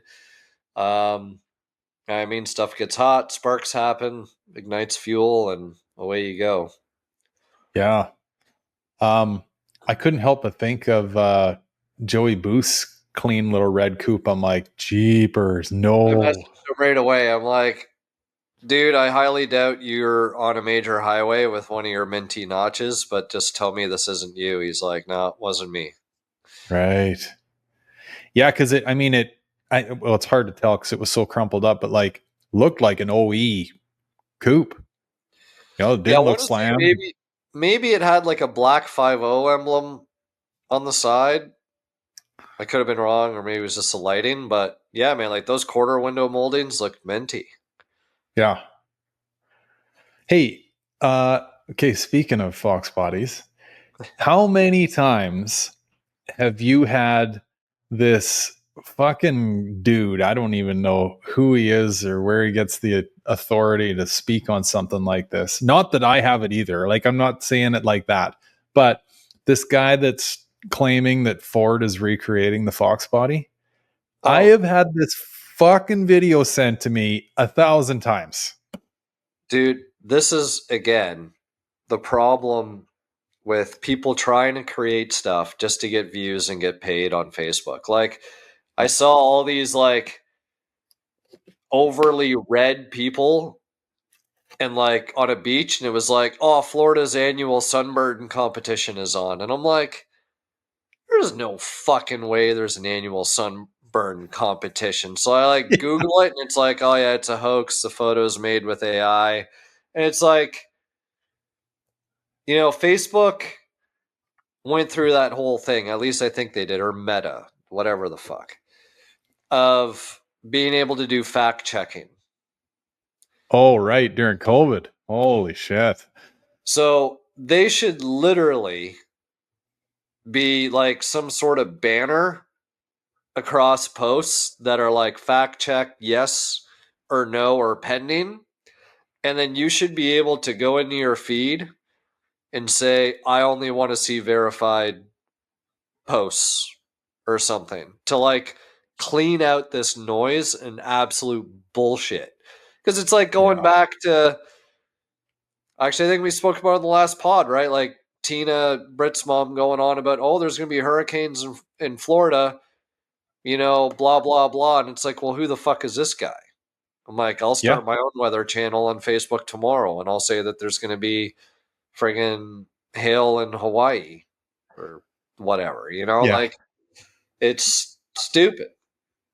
I agree, buddy. I mean, this is a um, kind of a funny thing to break down because, like, I love freedom, above a lot of things in life, and one should be able, like, free to post whatever you want, do whatever you want, whatever. But when it comes to stuff like this, I agree. Like, I'm not saying you should remove it, and I don't think you are either. You're just like, hey, little banner, like we're not Leave sure it about for this the deal. National Enquirer. Yeah. Yeah. Like, you wanted fake news, you bought a paper that was dedicated to fake news. Yeah. Like, it's that easy. Or like, you want fake news, you watch Saturday Night Live. Yeah. You know what I Well, mean? Like, you should agreed, be. man. That's the problem. We can't filter it. And all these people that, you know what I mean, don't want to see it, or people that are ignorant and innocent that are getting caught and seeing this shit and believing it. Yeah. Like, it's unreal. Like, how fucking dumb are people? Like, it's honestly my loss in humanity, or my loss in faith in humanity it's like exponential in the past, Yeah. like since COVID, really. Yeah. Yeah. True. Uh, okay. I know I've griped about this a few times, but my whole thing with Facebook and how they were like, at least sure seemed like they were throttling my posts and whatever. And Yeah, then, you were in jail. yeah. Yeah. So I think ever since the new administration's come in and, Zuckerberg's had his like I don't know, rebirth, right? He's like fucking a new man and yeah, freedom. And we're going to just let everybody do whatever. Well, anyway, it was in and around that time that my posts started doing a little bit better. And I've also noticed that I can kind of dig in the back end. I'm still pseudo in jail. They won't let me monetize anything, but my posts are going a little further. Anyway, they also seem to have gotten a little better at kind of telling you where the areas they feel that you may have fucked up as far as their rule book's considered. And one that I found here recently is that, and they do say that it's AI based, but the AI has found that I may be posting things that, like, kind of like what we're saying, like, are untrue. Like, it's just to get a rise out of people in a way that may not be factual.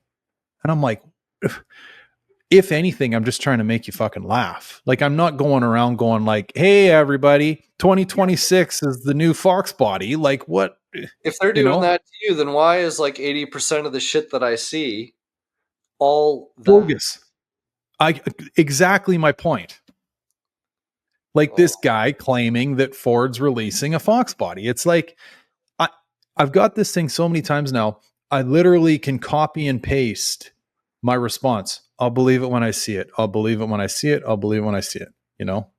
Because meanwhile, you got Ford legitimately posting on their own pages, hey, everybody, look, 2026, we're going to do this throwback, which is a fucking bag of vomit, if you want my honest opinion on it. That teal thing with the fucking stupid, like, half-assed attempt at a rotoform. Like, what are you doing, guys? That doesn't look like a Cobra wheel at all. Man, I saw a post, and again, couldn't tell you how real or not it is, but it was pretty much saying that I think 2024 Mustang sales were like absolute garbage. I just saw this too. And 2025 is even worse or something? Yeah, like they're saying there's like it's way too expensive, way too many gadgets and blah blah blah. And that's like I'd love to know if that's real or not. Like I could see why. Like I I have no desire for one. You could give me a brand new S550 or fucking 650 or Dark Horse, I'd sell it. Like if I'm gonna have a car that's worth that much money, you know what I mean? I'll sell it off and go buy another BMW, or I'll go get an older Ferrari or whatever it is. I want nothing to do with Mustang related past the Fox. I really don't. Right. Yeah, that's kind of a tricky one for me. I've it's crossed my mind a few times, and this would be obviously dependent on where I live. I would not do this if I lived where I live right now. It would, like, I guess it's crossed my mind that, shit, if I could drive one of these year round, like, who's to say you wouldn't just go and get a newer Mustang, right? But I would not buy one just to park it in the winters. Like, I wouldn't treat it like the car's over my shoulder. That's for damn sure. You know? Yeah. Because I mean, you think about like all the conveniences of whatever it is out there that anybody daily drives, AC and power this and power that, like, just to roll around and have that as your daily. Like, I mean, I guess yeah, maybe the more I think about it, the more I talk about it, the stupider it sounds to have that as a daily driver. Because, like, fuck are you going to put in the back of it, right? Like, I don't know, a daily driver for the way I'm wired as a pickup. But yeah, I don't know. I'm with you. And this, I just we've feel mashed a lot. I wouldn't want to be seen getting out of a newer one. Right. Like, I feel like just my character, it's like, okay, I step out of a Fox or whatever. I step out of one of my BMWs. You see me, they can associate, oh, okay, yeah, I can see that guy driving that car.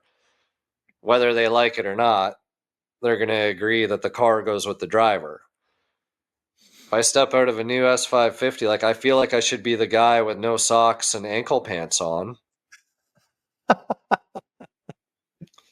I mean, and it's like, I don't know. And I'd have the world's quietest one because I wouldn't want to hear any of the exhaust notes that it makes. Yeah. So we went out.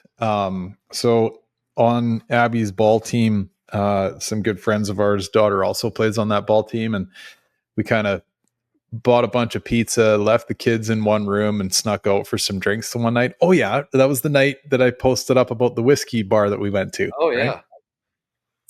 Anyway, we first went to this kind of, what did they call it, like tequila taqueria or something, you know what I mean? Had like the painted skulls all over the place. It kind of turned into a nightclub at night. Went there first till the laser lights came out, and then we went to the whiskey bar. But while we were there, we were out on the patio, and hell, I don't know how the loser lap works in Spokane, but we must have been right on the corner of it, because everybody came around this corner like they were on fire, right? And there was 3 S550s that, I bet you we fucking heard those things 25 times while we tried to enjoy 2 drinks on that patio. And every time you'd hear them coming, they'd slow down for the corner and then get after it. And even the gals were trained to just stop talking because we're about to think the world's coming to an end from the sound decibels. And then once it goes past, we can begin talking again. Good grief, they make a racket. And not an enjoyable racket. It's No. just a racket. Oh, yeah. Don't get me started. Let's talk about this 256 or 59 mile Cobra That went for legitimate money. that went for 80K. Yeah, actually, probably a little bit light money or like fair money. Is that fair? I think it's fair money because somebody, Yeah. decided to get happy with the rattle can underneath the car and think they were doing it a favor, but just fucked it up. But Oh, I haven't seen any of the pics, so you can take me to so school a little bit. the car is super clean, and the undercarriage pictures, when you glance at it, you're going to be like, why is it so red underneath? Because we know, Oh, like, any Fox, there'll be some body color, but then it's going to go to like factory primer sealer in the transmission tunnel they got areas and dusted. everything else. Yeah. So this one's like all red. And then you start looking closely, and it's like the control arm bolts or the front control arms are oversprayed red. Ah, And a couple other areas like up on like into the frame rails underneath. So like somebody took a lot of time and care to like try, and like they obviously cut a few corners, like the fact that they painted the hardware for the control arms. And like it makes you think the car's got less than 300 original miles on it. So like what why would you happened? paint it? Yeah. And I looked at the previous auction because it sold in Bring a Trailer a couple years back for actually more money than it did this time. Huh. And the the paint was there. So either somebody was like, "Oh, I'm going to try and make it look more red or more finished under here," or maybe it wasn't stored in the best conditions and there was a little bit of, the white flaky, maybe a little bit of light surface corrosion on stuff. So, somebody was trying to make it look a little better. And honestly, me personally, if I was in the market, if the one with 11 miles sold for 200,000, this one's got obviously 200 more miles on it and change. So how much does that devalue that car? Should it? 50K? Maybe? Shit, I'd say that'd even be like too much. Like it's just another tank of fuel through it, Yeah. you know? So whatever, even call it 50, right? So 150,000. Yeah. And then somebody has gone ahead and done this stuff, which, Some again, fancy rattle can. if you're spending that much money or whatever, if you factor in the reality that this was done a number of years ago, because it was shown in the previous pictures from the original auction, if nothing has come through, like rust or something like that has poked through in this amount of time, you're pretty safe to assume that I mean, it's just like minor cosmetic stuff. So if you bought it at 150 and then you wanted to be really anal, you could probably spend what, 10 on the high side for a professional shop to like revert back or clean it up and perfect it. Get rid of the overspray spots and like just make it Yeah. perfect where they fucked up or whatever. Like, What did it sell for in the last auction? I forget the number. Over a hundo? I don't remember. I was too busy looking at the floor. Right. Yeah, Um, because it begs a lot of questions, right? Like, is this an odometer rollback? Has there been some like why Carfax, would any yeah. Like you look at the interior and you look at the engine bay and everything, it looks the part. It really Mhm. does. Like the Carfax checks out, between the last when it sold the last time and this time, everything is legit. So, and if there was something to hide, it would have come up in the comments because, like, there was no escaping what happened to the floor in these comments. Like, it was a lot of people going back and forth, and some people arguing, like, no, that's factory from Ford, and then you Oh get like my. even Donkey was in there, like, yeah, no, that is not factory. Yeah. So, um, the fact of the matter is, even at 150 or 125 or even 100,000, the car only sold for 80. 80 being the same price that the 93 Reef Notch with Oh right. 48,000 miles, or 38 or 48, 28, fuck, whatever. Yeah. Thousands of more miles sold for. Yeah. And the other Cobra going for 200K the other week. Like, I am. Oh, and there was a Bimini Notch that was up with really low miles that it didn't sell for anywhere near reef money either. Right. So it's Yeah, kind that's of like, like to me, it's proving my theory that a couple cars will run through to try and drive these ones up, and these ones they both fucking tanked. They hmm. probably actually did worse than if they had those other two cars hadn't have been up. Like riding those coattails was a fail. Yeah. Reminds me of the old Sesame Street song. Which one of these is not like the other? Yeah. Yeah. Um a paint on the underside of a car is just a fucking dead giveaway.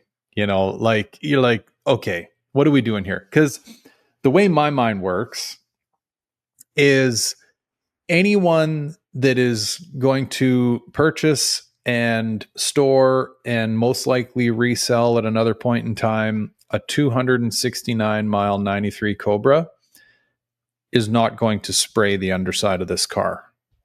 You know what I mean? Like we're talking this is the upper echelon of like bubble wrap type collector people. So it leads me to believe, if I was an investigator, that this was not in the possession of one of those individuals. Okay? Probably do you think? Like that's fair? Yeah. Um so then it leads you down a road of like, okay, was this thing messed with? Was the odometer fucked with? What are they hiding? Uh, like I don't know. I, Not that I'm in any position to be throwing a bid on a 93 Cobra that's blazing up towards 80 plus grand, but I I would have washed my hands of that car immediately if I was in the market. Be like, nope, that's a no go for me. Well, the reality is, when we look at what's for sale for whatever, 45, 50, 60,000 out there, this car was a steal at 80. If all this shit checks out, like, okay, is it safe to say that you like by you stating that you're assuming that this car was just in some random individual's possession, and they just told the wife one night, you know what, hun, I really think the underside of this car needs a quick splash job. Run down there with the fucking trim clad and start blasting. Well, You you'd know be what I mean? surprised because that low mileage red notch that I had, I forget what, there was something in the engine bay, like near the distributor, that had like this overspray mark of paint. And I asked the guy, I'm like, what the hell? Like, why'd someone spray paint down in that area? And he said, Yeah. oh, the original owner told me he saw a little bit of like surface rust coming. So he just like fucking sprayed a little bit of paint in there to keep it from rusting. And Oh, I could see that mentality in like an old dude or whatever, somebody treat from it. that time, that era that's like, oh, okay, yeah, I'm just going to splash some paint on here. So similarly, you get a dude buys 93 Cobra. It's like, fuck, I really hate how the factory half-assed the underside of this car.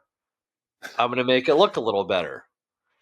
And it's Yeah. not like it's a horrible job because like there's fuel lines, there's brake lines, there's all this shit that's underneath the car. And either his masking job was pretty phenomenal. Like there's only these few little like whoops, you know what I mean? Like these bolts. Like if it wasn't that and it wasn't like these really odd transitions or where the paint started and the paint stopped, because like you could only go so far because then you're getting into like inner fender territory or other shit like that. Um, I could almost see someone going for that, like, oh, I'm just going to make this better. Or, you know what I mean? I don't want these bare areas to rust because I plan on preserving this car. So all those seams where all the, I mean, like corrosion and start stuff will Yeah. start, or maybe he knew he didn't have the best storage facility, so he's like, instead of worrying about climate control, I'm just going to miss paint on stuff and whatever. I guarantee you that the person who did it had no idea that a 93 Cobra would sell for so much money the way, because it's been, the past two owners have been dealers. Okay. Hmm. Like I I get I think that I'm looking at this like glass half empty. You're looking at it glass half full and trusting that the odometer is what it is. Like, because for me, it just, that throws me into all these other scenarios that may not potentially line up, and there could be some fuckery going on, right? Um, I don't know. Those are just, for as many years as I've spent with these silly old cars, you know what I mean? Like that, it's, I maybe some might view that as a really small little, like, I don't know. But there's no way to Like maybe I'm, disprove that. And you can't disprove that just because there's a little bit of. Honestly, this is no different, in my opinion, than the person who bought that car brand new and went and took it to Crown to get it fucking undercoated. In fact, undercoating probably would have hurt the sale more than the paint. you think? Yeah, because the At paint's least been there. then, The paint's been there for years now. If there was something under there that was going to corrode or break through, it would have done it by now. So the did fact that that come out? Like the paint wasn't fresh? Like, did that come out in the comments or whatever? no, the paint was done in the first auction. It was already there before. When the car How sold the many? first time around on Bring a Trailer, the floor was painted Oh, I see. Okay. and it And, sold for more. So now it's sold again with the same painted floor. oh, I see. Okay. Do you know, I mean, it must have just had a couple more miles on it. I mean, shit, we're only talking 269 miles or whatever. So it's not like it Yeah, like changed that all the drastically. Carfax, all the, like there's nothing to possibly suggest odometer tampering. Okay, but let me go back to my whole bubble wrapper collector example. Like anyone that's in that world, would not do that to this car. No, right? but the original owner, the guy who didn't know these cars were going to do it. So you're guessing in your mind's eye that this car came off the lot and the guy went, you know what? To hell with it. This thing's going to be worth some money one day. I'm going to just store it. But maybe before I do, I'm going to get somebody to splash a little paint on it, mask off the fuel lines, whatever, and overspray my control arm bolts. And I'm going to store it. And then maybe he dies or whatever, goes to the kid throws it to a dealer, and the dealer goes, bring a trailer, here we come. Yeah. Maybe. Think of how many old dudes are just like, oh yeah, no, fuck, just psh, psh. Dude, it was a Foxbody. Yeah. That car was a $20,000 car. Whoever bought it was just like, whatever, I'm going to do this. Yeah, maybe I would, but like I know the type of spray bombing you're talking. I've even seen some younger guys do that, and it's like you probably wouldn't even get them to do the last coat of dusting on a piece of your window trim. You know what I mean? Like these fucking guys are dangerous, not in a good way. With a spray bomb, they'll fucking get paint everywhere. So I don't know, like maybe kind of. I think it's a stretch. Like, but we're just obviously throwing darts here. Like speculation is the theme of the evening. I don't know. I think. Yeah, so the car. How far back does the Carfax go? Like, are we talking? Everyone's good on the fact that this thing only has 269 miles on it. Yeah, mileage wasn't questioned once. Okay. Yeah, the paint's a weird one for me. I think here, 269,000 mile. I'm going to share this because we might as well just put See, this. I'm almost thinking like with your undercoat example, I'm trying to put myself in the mind of one of the upper echelon collectors that I'm referring to. I'd almost think that they would lean towards the undercoating being less worrisome than the paint, because with today's dry ice technology and stuff, like you can have that shit cleaned off and have that. But you don't know what's underneath that stuff. The paint is going to show whatever's there. Like, dude, I know you haven't looked. Like, look at this engine bay. Yeah. That's pretty clean.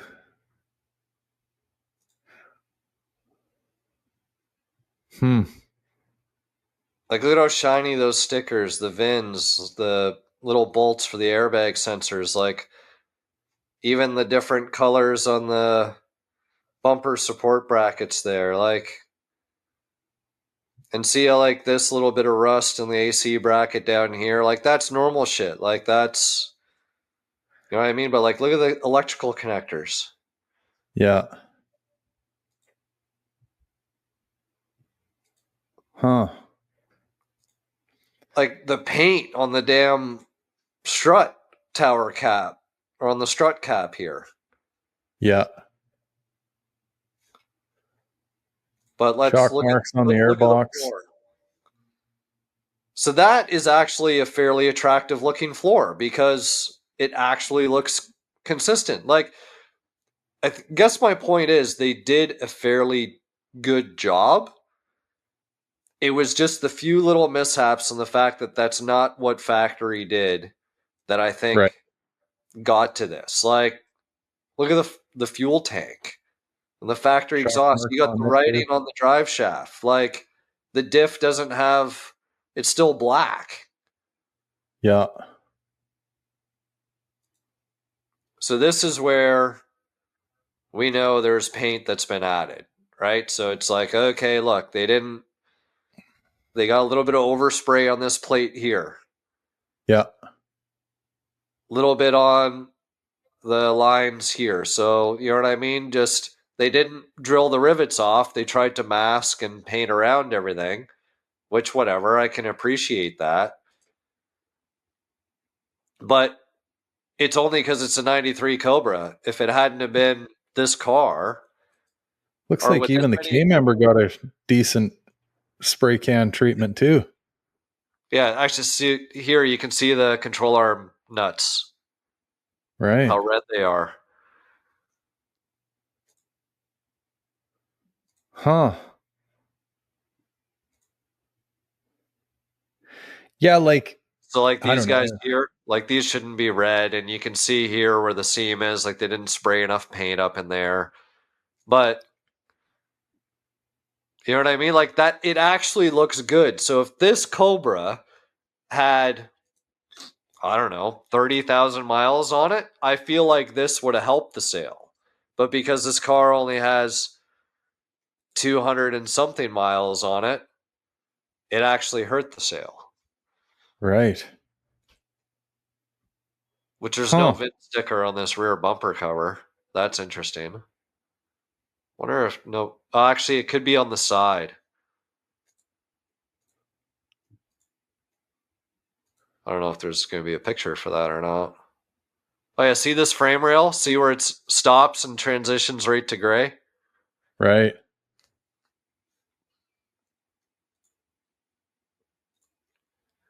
Fuck, it looks like that K member, like that doesn't, it almost looks like that K member's come out and been painted.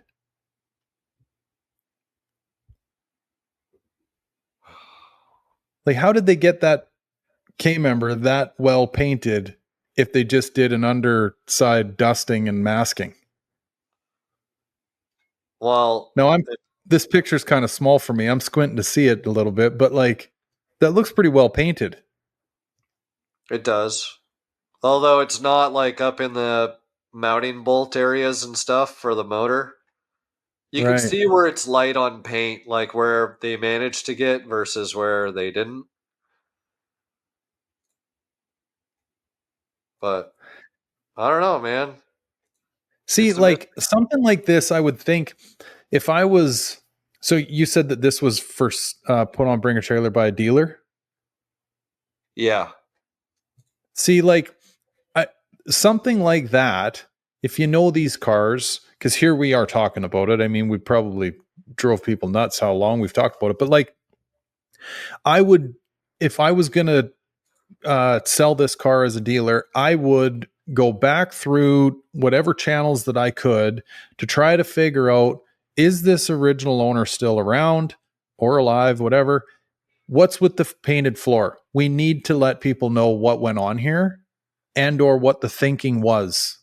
And then all of a sudden, all of this shit goes away and you've just got a low mile, extra clean with a cleaner floor than normal 93 Cobra. Yeah. So it sold for 85,000 in 2021 and it had 264 miles. So it had 5 miles. Wow. And the next guy lost $5,000. Well, that says it all. Foxbody prices are going down, everybody. Jesus Christ. Here we go again.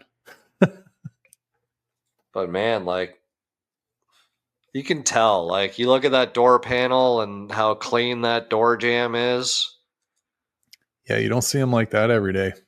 Like, dude, that's a brand new car. Like the seat covers look like TMI covers. They're so new. Yeah. Not many asses sat in those. No beer spilt in it either, I bet. No. But yeah, Yeah. so you go, and it's hard because there wasn't the same amount of pictures as the other auction, but In the first one. yeah. But here you could see these bolts clearly painted.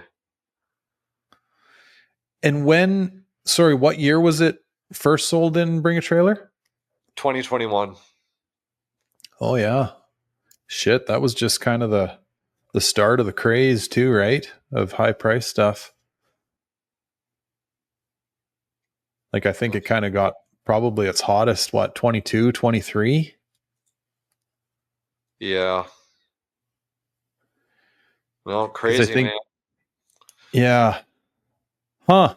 Interesting. I mean, yeah, that's what I would say is if I was at that dealership or, you know, wanting to nuke a car like that, and get the most out of it, like you just got to give people those details, because obviously, to your point, like the comments was full of like what's the fucking deal with the floor, you know? Yeah. So 85,000 times 0.05. So he would have paid 42.50 in fees. So he lost 10 grand plus whatever they had into it in logistics, which was probably like 2 grand enclosed, plus storage and whatever curation for 4 years would be at least Right. $1,000 a year. Like, dude almost lost 20 grand on that car. Yeah. Ouch.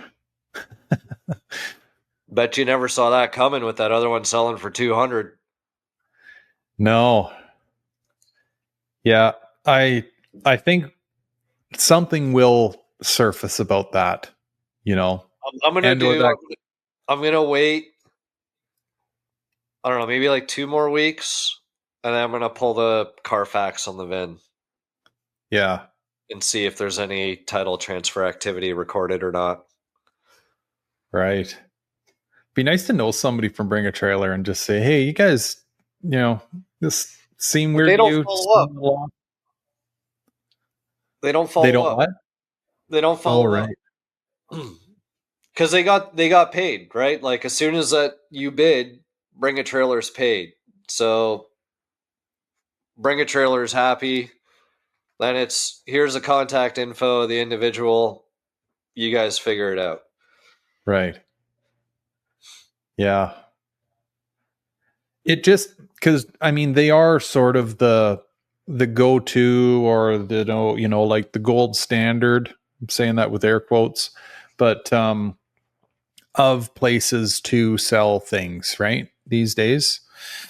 Um so you'd think if you want to maintain that level of notoriety, you know, you'd you'd pay attention to this sort of thing, right?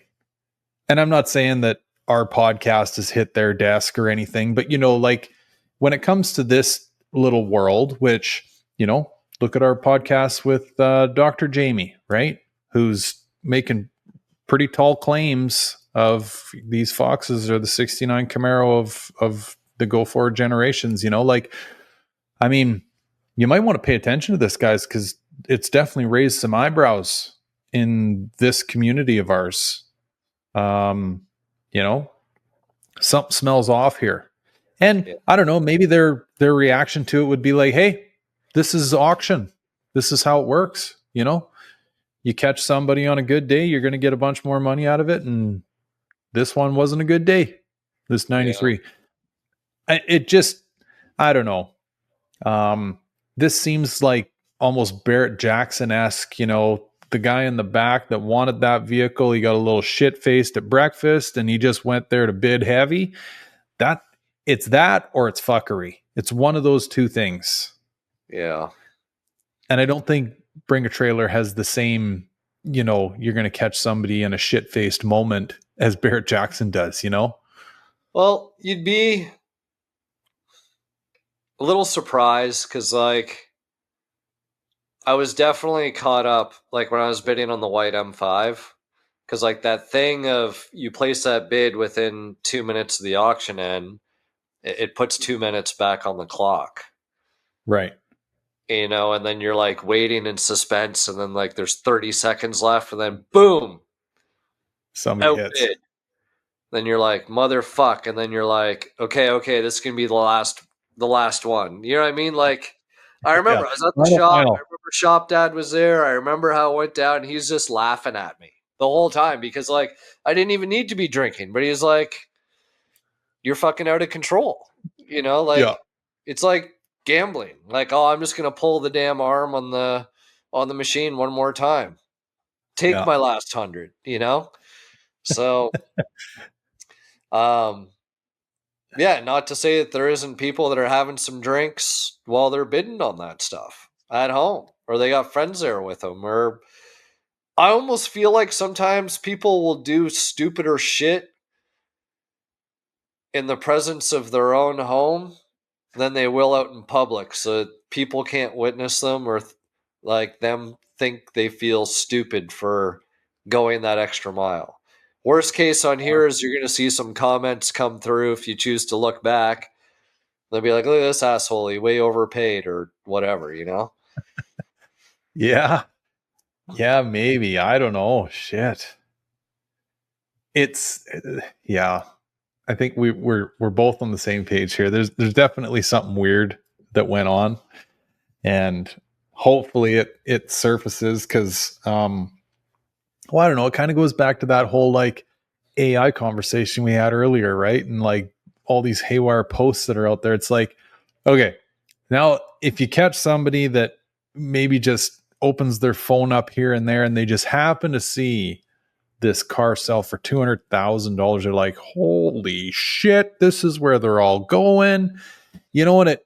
It leads them psychologically down a pretty haywire path. Maybe that crazy bastard that sees that thing goes out and overpays for something that he shouldn't as well. It's like, look, we're all part of this society and world. We got to like try to keep things, all the pieces in place so things don't get out of control.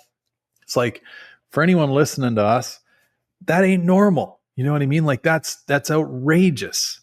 If and shit, we should probably say this too. Like if your gut turns at the thought of something, fill in the blank, it's probably off. Like something's not right.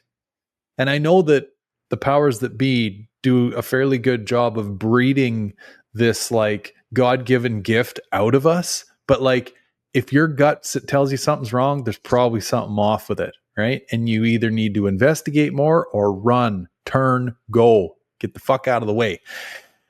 I mean, I don't To know, be honest, right? I feel like if the 200K car was legit, that same buyer would have bought this one. Yeah, right? Like you would have other pieces of the puzzle line up, you Or know? the guy that was bidding against him for the 200K car would have bid and won on this one. Yeah. So, like, Yeah. that's where shit right there does not line. Like, if you got 200K for an 11 mile, you're going to fork out 80,500 to In a outbid that heartbeat. guy. Because the guy who paid 80K is legit. You can tell just by his comments. Like, I'm an enthusiast. You know what I mean? I didn't think I was going to win it for that. In fact, Bullet Motorsports, um, the the dealer that sold the Bimini notch on Bring a Trailer actually bid on the car for 78.5, Okay. Huh. which we still need to get him on so he can tell us all these stories that he has as a automotive dealer. Yeah. Yeah, true. Um well, not only that, like this upper echelon that I've alluded to a few times here on this pod, like if this $200,000 like new high water mark was legit, then you would see all these guys that not a lot of us know by name, the donkeys of the world, buying these cars up because they would have the sense that things are going in a certain direction, which even us low lives that operate in the, 40,000 sub $40,000 range are like, what the fuck is going on? Like, what do we know? Like, they're the ones that have the barometer, Yeah. that operate in that real deep end of the pool, and they ain't biting. So obviously something's off here, guys. You know what I mean? Yeah. Anyway, yeah, interesting. I would say to sum all that up, 80K, either I'm going on the fair end of the scale or somebody got a really nice deal. That's where my spidey Dude, sense to lands. be honest, at 80K, I feel like you got yourself a pretty nice opportunity. Like, whatever, drive the car, mod the Yeah. car, do whatever you want to do, because like you're almost not, unless you're going to rack up a whole bunch of miles or fuck it up. Um, I don't think you're going to hurt. Like I said, if that car had more miles on it, people wouldn't be upset about the floor. Yeah, you're Just probably think of right. every modded Mustang that's done now. Everybody, well, not everybody, but I paint all the floors now whenever I'm doing a full build. You Yeah, know, make it look nice and clean and tidy underneath. Shit, throw a whole motorsport, Maximum Motorsport or QA1 setup at that car. yeah, Resto mod it. You probably get your yeah. money back out of it. At 80, you probably get your money back out of it and enjoy the car.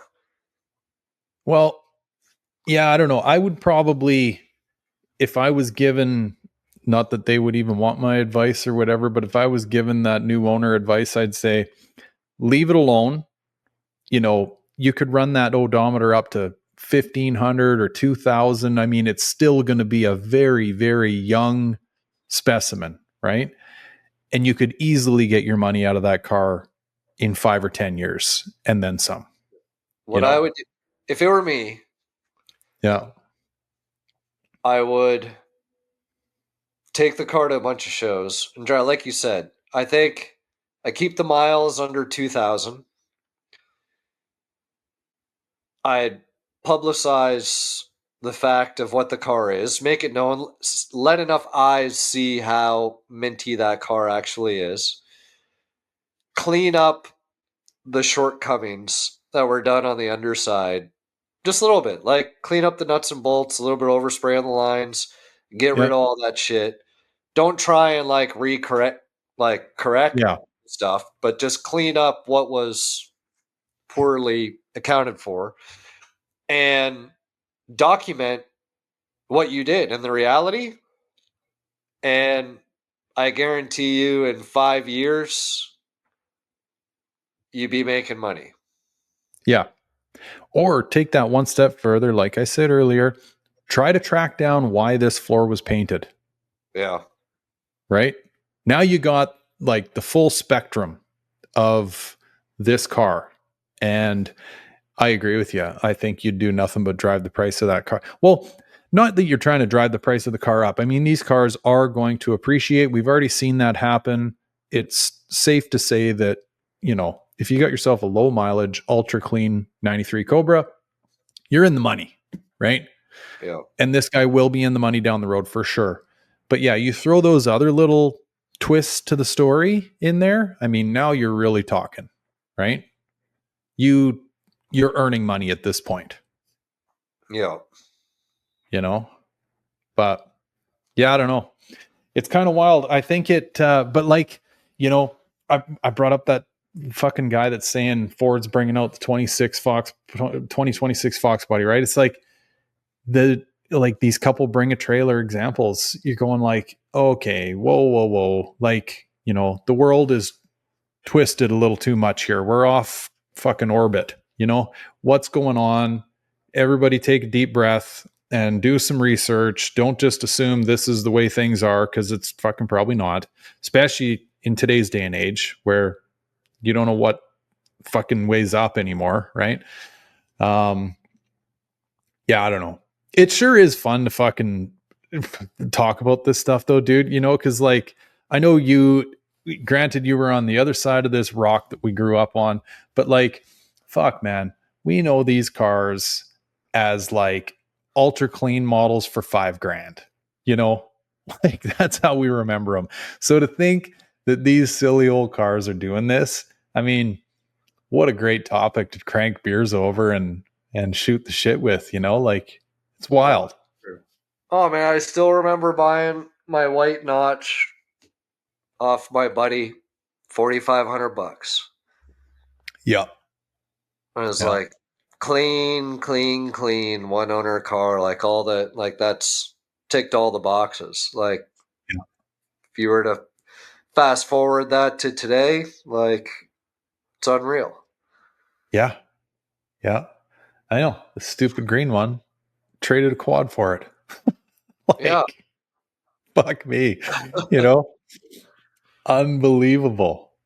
And yeah, you know, I forget which if it was Rick or Jamie or or who we were having the conversation with, but saying, you know, like there was people back when us Foxbody lovers were kind of shunned by the first gen Mustang guys if you happen to end up at a car show or a Cars and Coffee or whatever. But, you know, we were trying to make these cars go fast and look cool and sound great and whatever else. And, you know, there were people around going like, what are you doing fucking around with that thing? Like, you know, they're just throwaway cars. They're buckets of bolts, whatever. Right. And you can say that about even stuff nowadays, right? That kids might be trying to hop up and whatever. But all that time that we were air quote wasting in some people's eyes, and now here we're kind of, you know, all that time and effort's getting justified on Bring a Trailer, right? Like, hey, how about this, right? Was I wasting my fucking time, buddy? You know? Yeah, kind of wild. Anyway, bud, on that note, and actually it's my week to do this pod too, so we should maybe cut this one because I got more travel plans tomorrow. Yeah, no problem. Yeah. So anyway, folks, I know there's a lot of people wanting us to kick this around. Hopefully we did it justice, the whole Bring a Trailer saga. That who knows, maybe next week we can talk about it again. You never know what's going to pop up on old Bring a Trailer, right? No, it's true. I'm sure we're going to see some weird shit pop up now because, I don't know, it's weird. It's going to do like, all of a sudden there's going to be one at like 100 plus K again. And it's going to have a bunch of miles on it. Yeah. Yeah. Maybe we'll see if we can get to the bottom of it all. So, yep. Anyway, guess we'll leave it there. Thanks for listening, everybody. And we'll catch you next week.